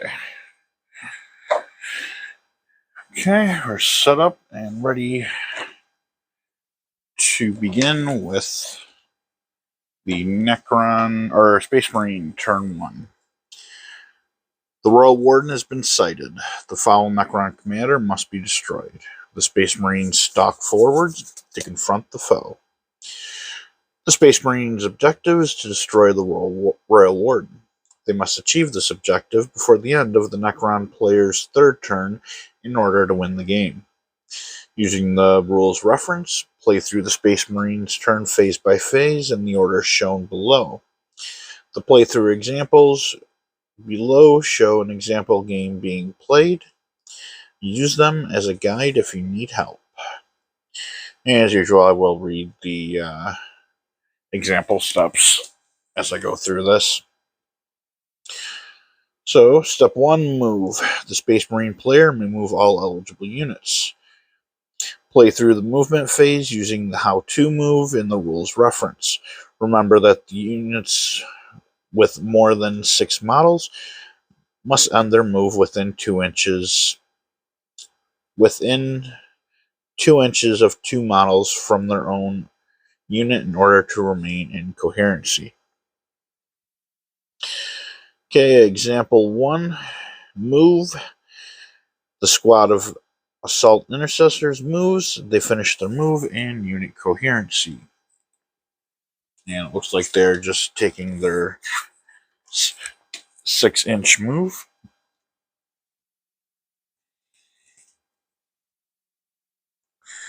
So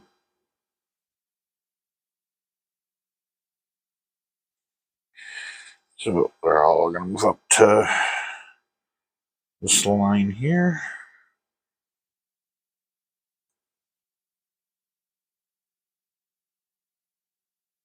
Actually, over here.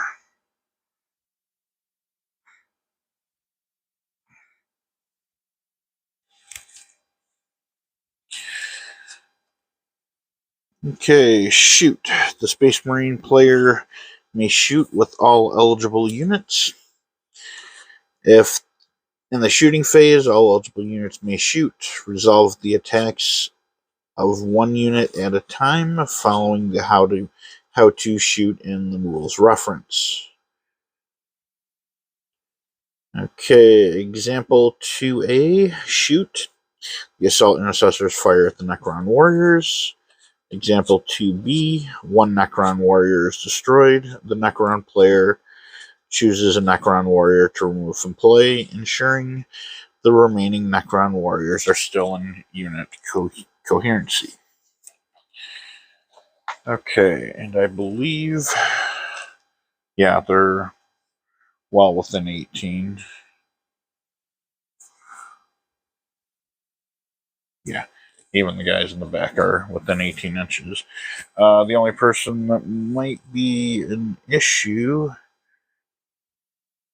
yeah, the sergeant isn't within range with his plasma pistol. So we have 7.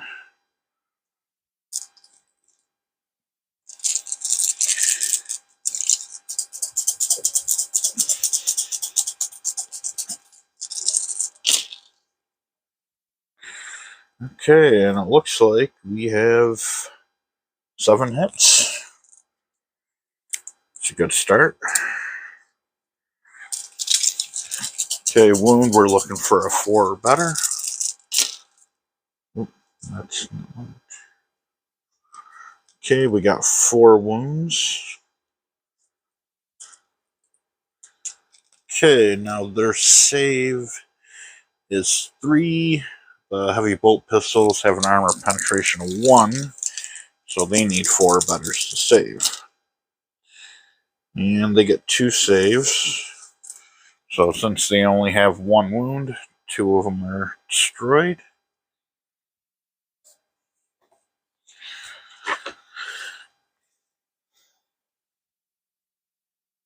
Oh, it's not. Oh, okay. Charge. No units are eligible to charge in the charge phase because they are further than 12 inches away. For fight, no units are eligible to fight in the fight phase because, again, they aren't close enough. Turn 1, Necrons. Unquestioningly loyal, the phalanx of Necron warriors stalks forward to confront the assault intercessors and protect their noble master.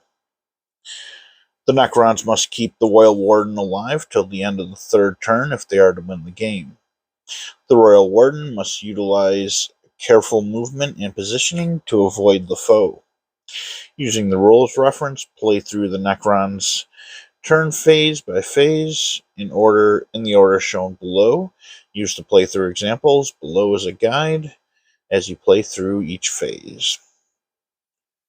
1 move. The Necron player may move all eligible units. Play through the movement phase using the how-to move in the rules reference. Your objective is to keep the Royal Warden alive. Remember that this model has the character keyword on the status sheet and will benefit from the "Look out, sir" if it stays within 3 inches of the Necron warriors. 1 move. The Necron warriors and Royal Warden move. Okay, the warriors have a movement of 5.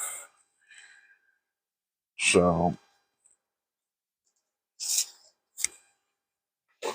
they are going to move up to here.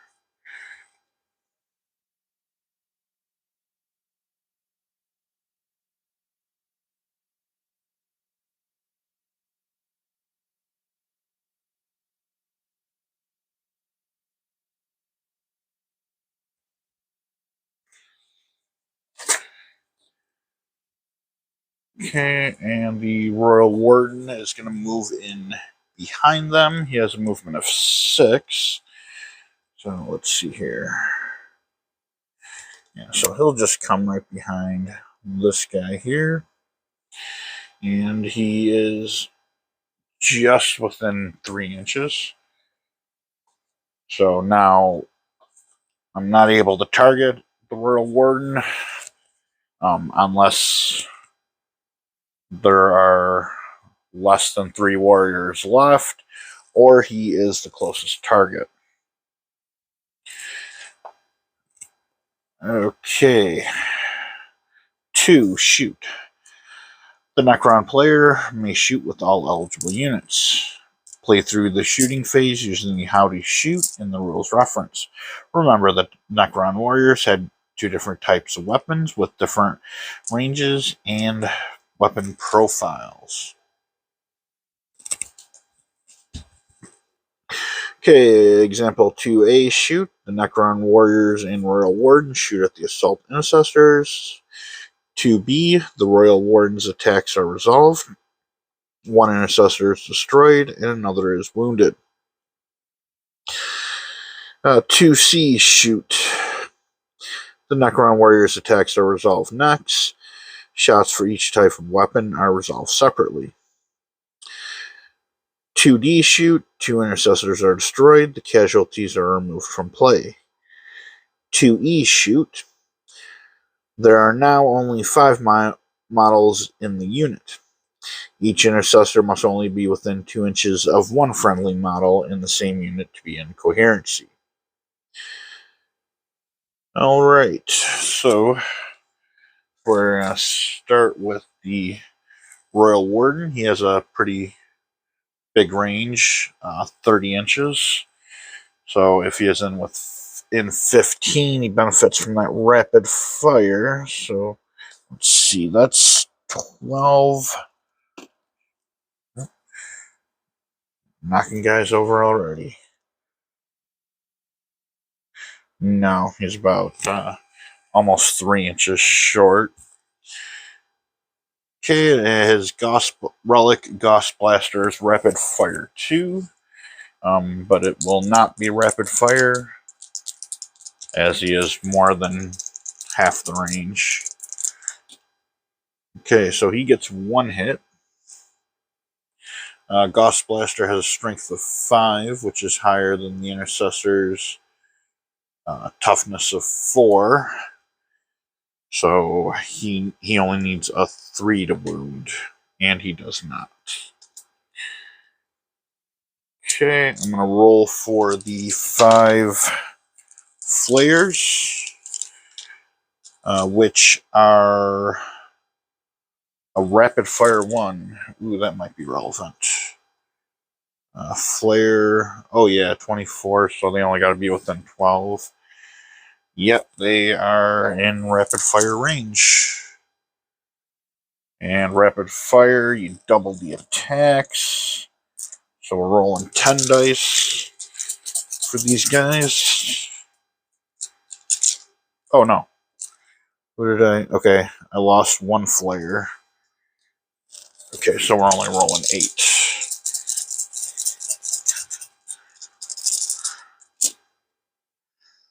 Okay, looks like. Okay, we got 6 hits. And the strength of the flare is 4, equal to the Intercessor's toughness.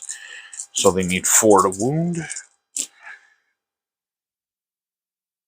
They get 3 wounds. Has an armor penetration of 1. So the Intercessors need 4 to save. Okay, they take 1 wound.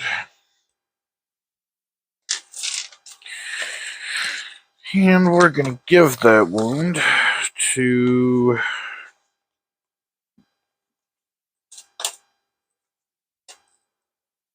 Start with this guy back here. Okay, 3, charge. All eligible units may charge. Play through the charge phase using the how to charge in the rules reference. Example 3, charge. Both Necron units opt not to charge this turn. Okay, for fight, eligible units may fight. Play through the fight phase using how to fight in the rules reference. Again, they are not within fighting range. So we go on to Space Marine turn 2. Pistols firing. The Assault Intercessors close in on the Necron Phalanx and the Royal Warden beyond. The Space Marines must reach the Royal Warden if they are to bring it down. This may mean destroying the Necron warriors first. Using the rules reference, play through the first part of the Space Marine's turn in the order shown below, using the playthrough examples as a guide as you play through each phase. Okay, step 1, the Space Marine, step 1, move. The Space Marine player may move all eligible units. Play through the movement phase using the how to move in the rules reference. Remember that when a unit falls below 6 models, that unit coherency rules change, and models must only be within 2 inches of 1 model from their unit in order to remain in unit coherency. Example 1, move. The Assault Intercessors move, ending their move in unit coherency, which is now within 2 inches of 1 model in the same unit. Okay, we have managed to avoid any casualties so far. So we are still operating in unit coherency. So they only want to be within 12 inches so they can charge, but they are going to get a little closer to make the charge that much easier. Let's say we're going to move them up here.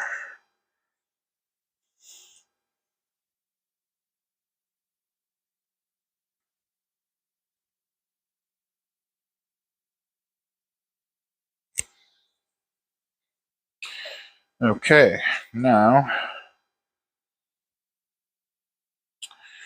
we're going to start with, we'll start with the sergeant first.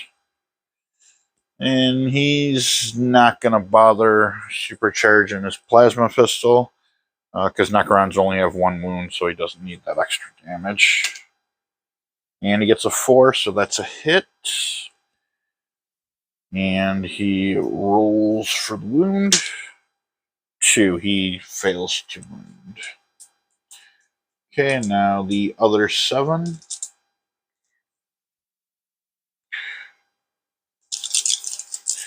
Are going to fire their heavy bolt pistols.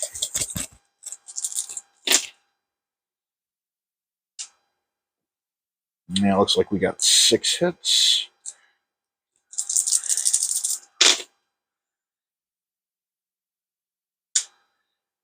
And 2 wounds. Okay, Necron warriors. Save is 4. Bolt pistol has armor penetration of 1, so they need 5s to save. Okay, 1 save. So we'll take out this guy here.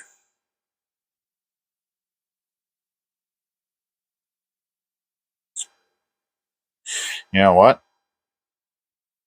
I think I totally skipped the other 5 Necrons, didn't I?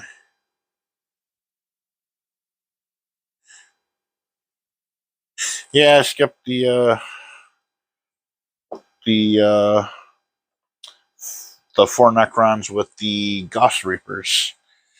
Well, maybe they just decided not to attack.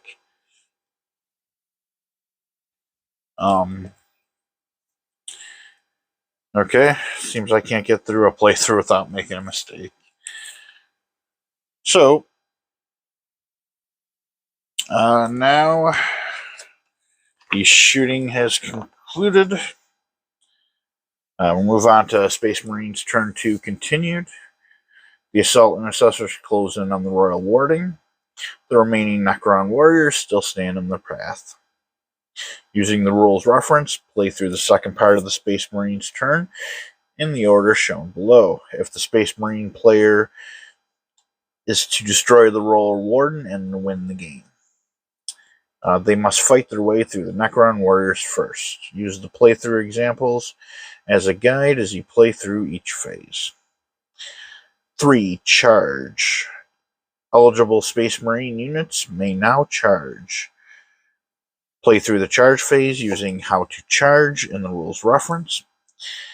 As a Royal Warden has the character keyword, if eligible, this model can make a heroic intervention at the end of the charge phase. See how to heroic intervention in the charge section of the rules reference. Example 3. Charge. The Space Marines charge the Necron warriors. Okay, they get a charge of 6, and that is more than enough.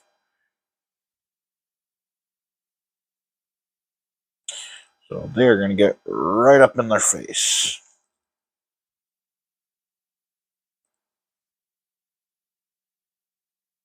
He should be back here. Not that it really matters, because they're going to pile in.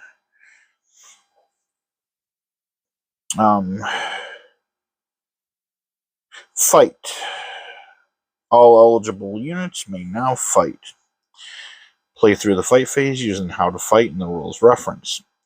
When making pile-in moves, remember that models can fight so long as they are within engagement range of the target unit or within to a half inch of a friendly model in the same unit that is itself within 12 or half inch of that enemy unit. Example, for a fight, the Space Marines pile in and attack. For B fight, 4 Necron warriors are destroyed, casualties are removed, so the Necron warriors stay in unit coherency. Only 3 warriors remain. Unit coherency is now within 2 inches of one model of the same unit.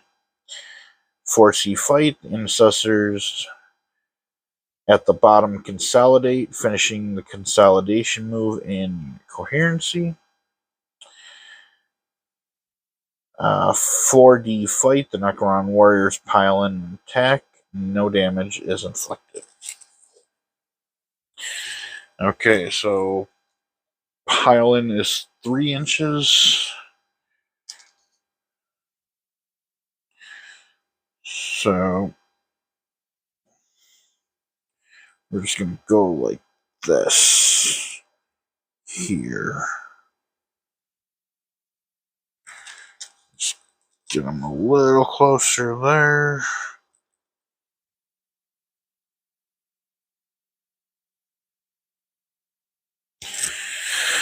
Okay, now we'll go with the Sergeant first because he has 3 attacks. And actually, because of the chainsword ability, whenever you attack with it, you get an extra attack, so he gets 4. And 3 hits. Ooh, and 3 horrible misses.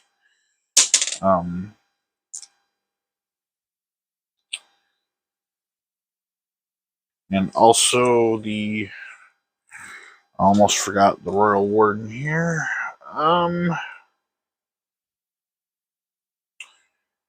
He can do a heroic intervention, but it's not going to do him any good. Okay, so we have 7 Marines.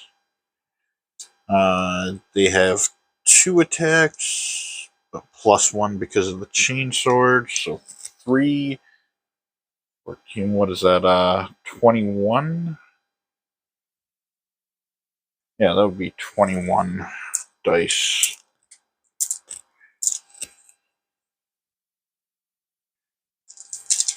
Alright, so what I'm going to do is I'm going to roll 11 twice.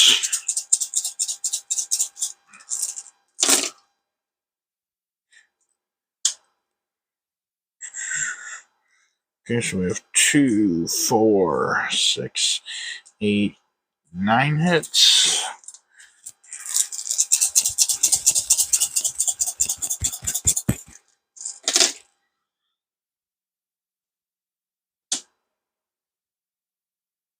Okay, it looks like 18 hits.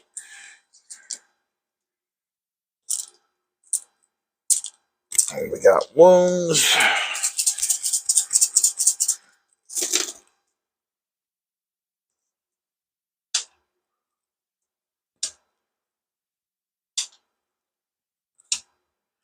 Okay, 4.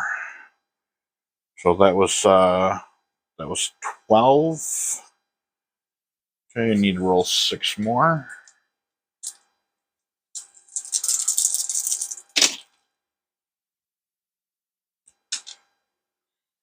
Okay. So 8 wounds. So basically everyone got a hit, pretty much. Necron warriors have a save of 4, 1 penetration from the chainsword, so they need 5.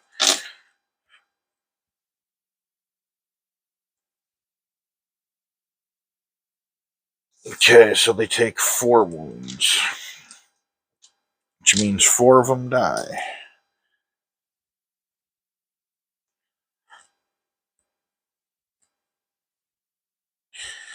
Okay, the remaining 3 will counterattack with their basic melee weapon.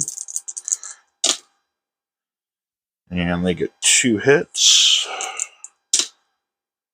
No wounds. Okay, we'll go back to the Necron phase. I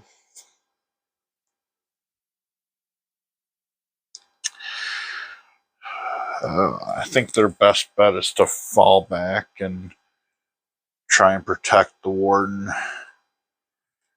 So let's see here.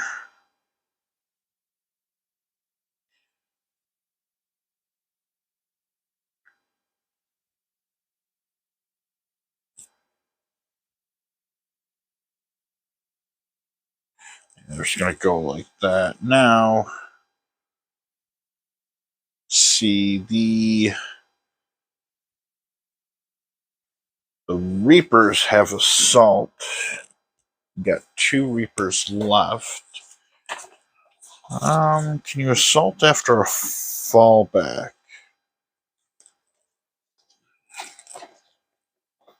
I think it's just an advance. You can. Yeah. The assault only works after an advance, so a fallback you can't do it. Okay, so they're done. The Royal Warden, however, is yeah, he is within half range of every single unit there. So rapid fire is activated, and the only one that's really a threat to him is the Sergeant.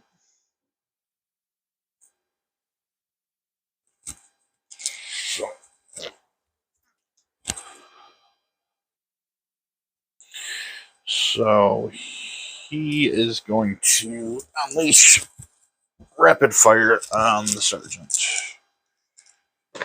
See. Relic Ghostbuster has a strength of 5, so he has the advantage to wound. His ballistic skill is 3, so he gets 4 hits. And a 3 to wound. Oh, it's not looking good. Okay. Also has an armor penetration of 2. Ooh. I don't think I have to double check if the Sergeant has invulnerable save. I don't think he does.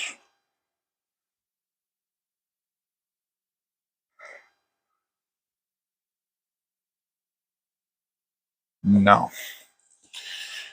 Okay, so he's gonna need 5s to save.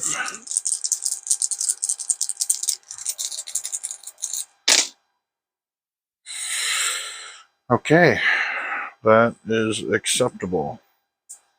Makes 3 saves, takes 1 wound. I will allow it.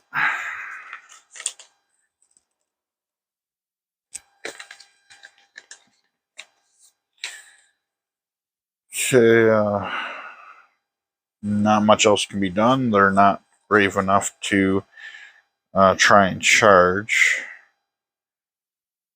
So we go on to Space Marines turn 3. And this is pretty much it for them. If they don't kill the Warden here, it's over. So, oh god.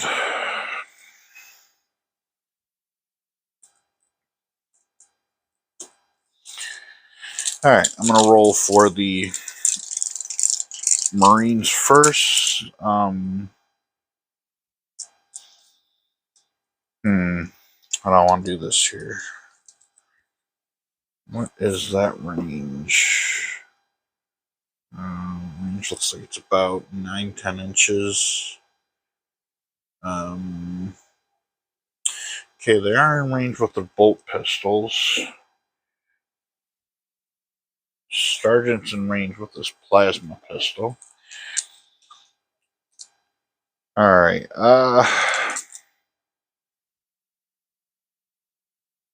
actually it don't matter because they gotta move.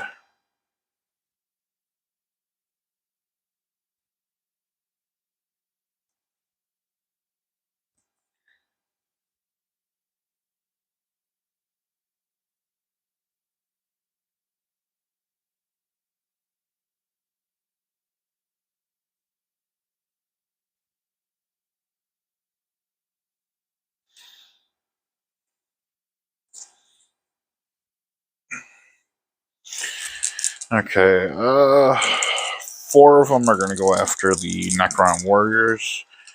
Hope being that I can at least take out one of them so I can target the Royal Warden.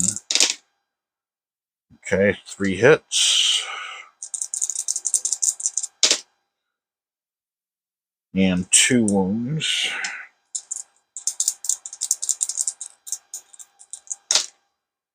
No saves. Excellent.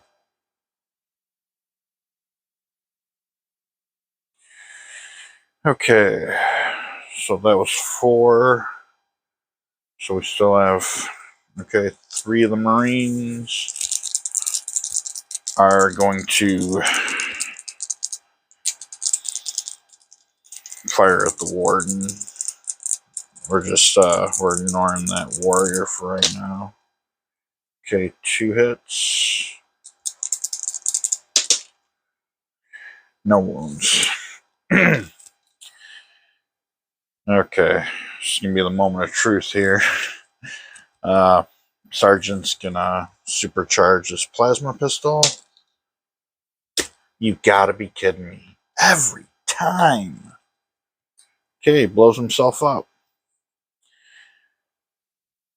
Okay, now the rest of the group says screw this. We're going in. They got a 5, that is enough.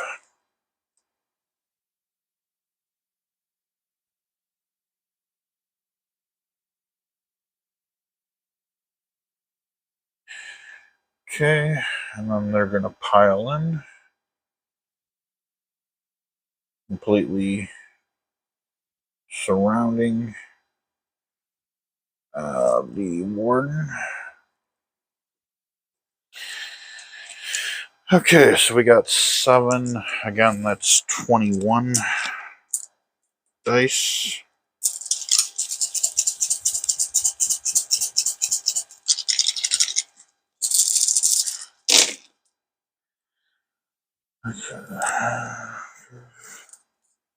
Wow, a lot of ones. Okay, so we got 5 there.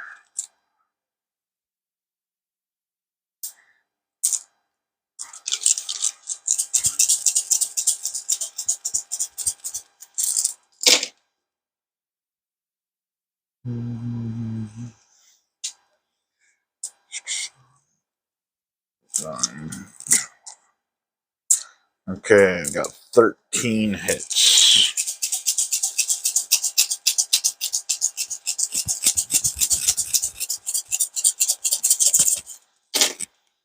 That's 12. Ooh. This is looking good. Since he's got a higher strength, they need 5 or better to wound. Okay, I got 1 more hit. Okay. Alright, so we have 6 wounds here. Royal Warden has 4 wounds, so he needs to save at least 3. Save is 3, so he needs 4 better.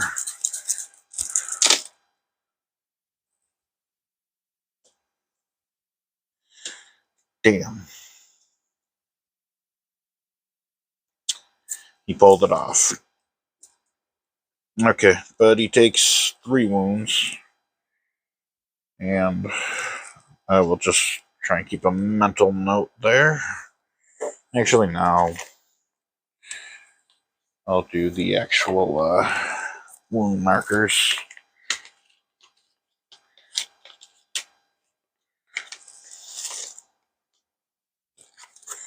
I got 3 here.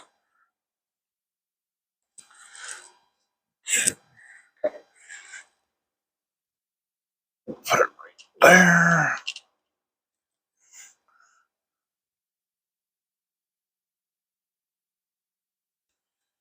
Okay, so now he gets to fight back.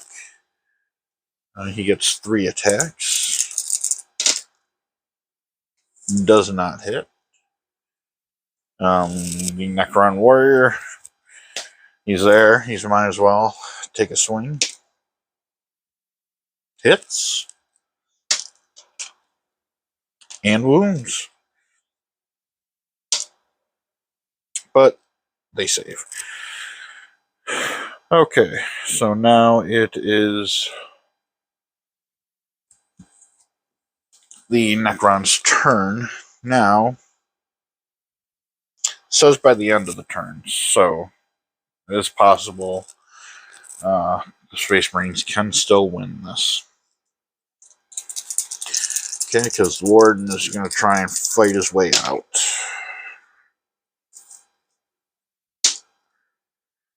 Wounds. Saves.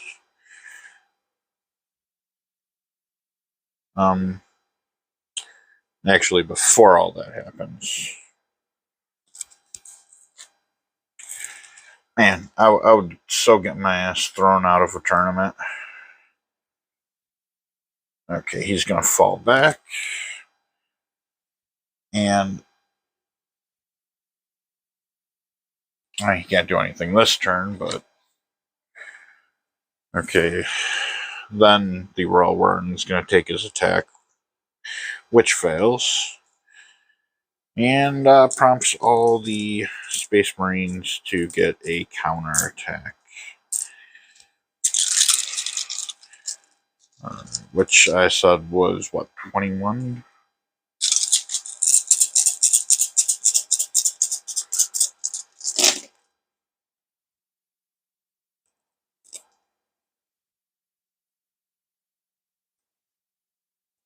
Okay, so we have 7 hits there.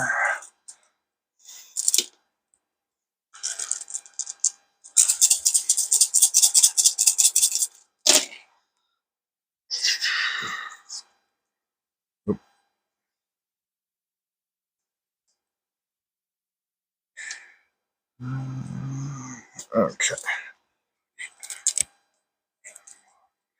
Okay, so we got 13 hits.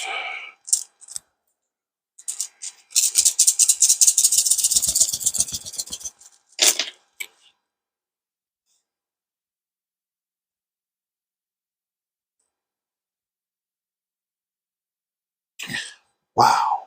That was 1 wound. 1 wound. Okay. So he actually goes back up to 3. Because he was at 2. Because of the living metal, he healed 1.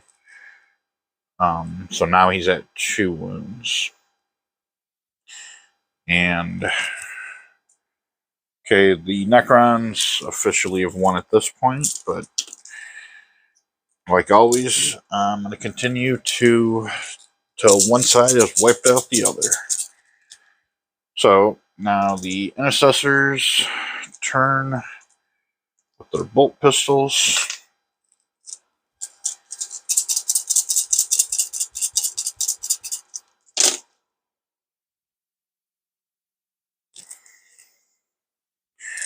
They get 4 hits and 1 wound. Okay, so Warden is now down to 1 wound. You go into the fight phase.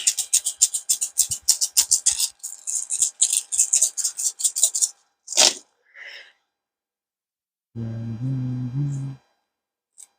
I'm liking this. Okay, that's 11.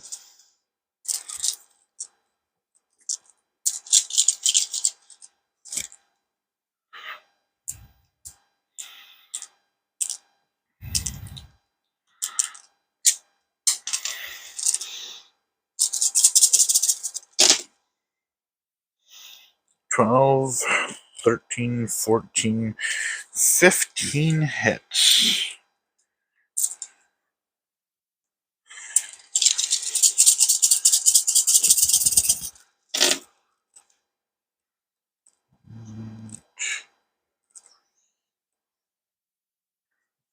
Four.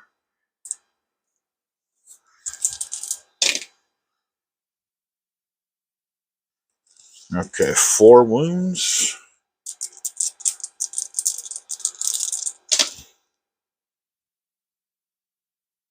Okay, only 1 save, so the Royal Warden takes 3 wounds and dies.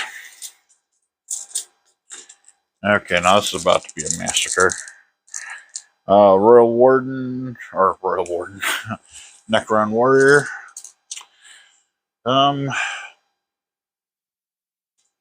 Yeah, he's pretty hopeless right now. But he is in rapid fire range, so he gets 1 hit for 1 wound. And it wounds. Oh god, where'd he go? Okay, one of these guys was wounded. That doesn't matter, they're all regular intercessors.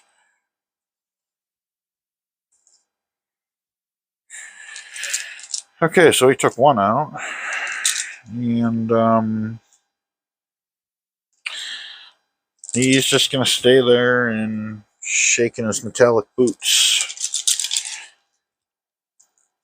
Alright, the other intercessors are gonna go at him with their bolt pistols. 5.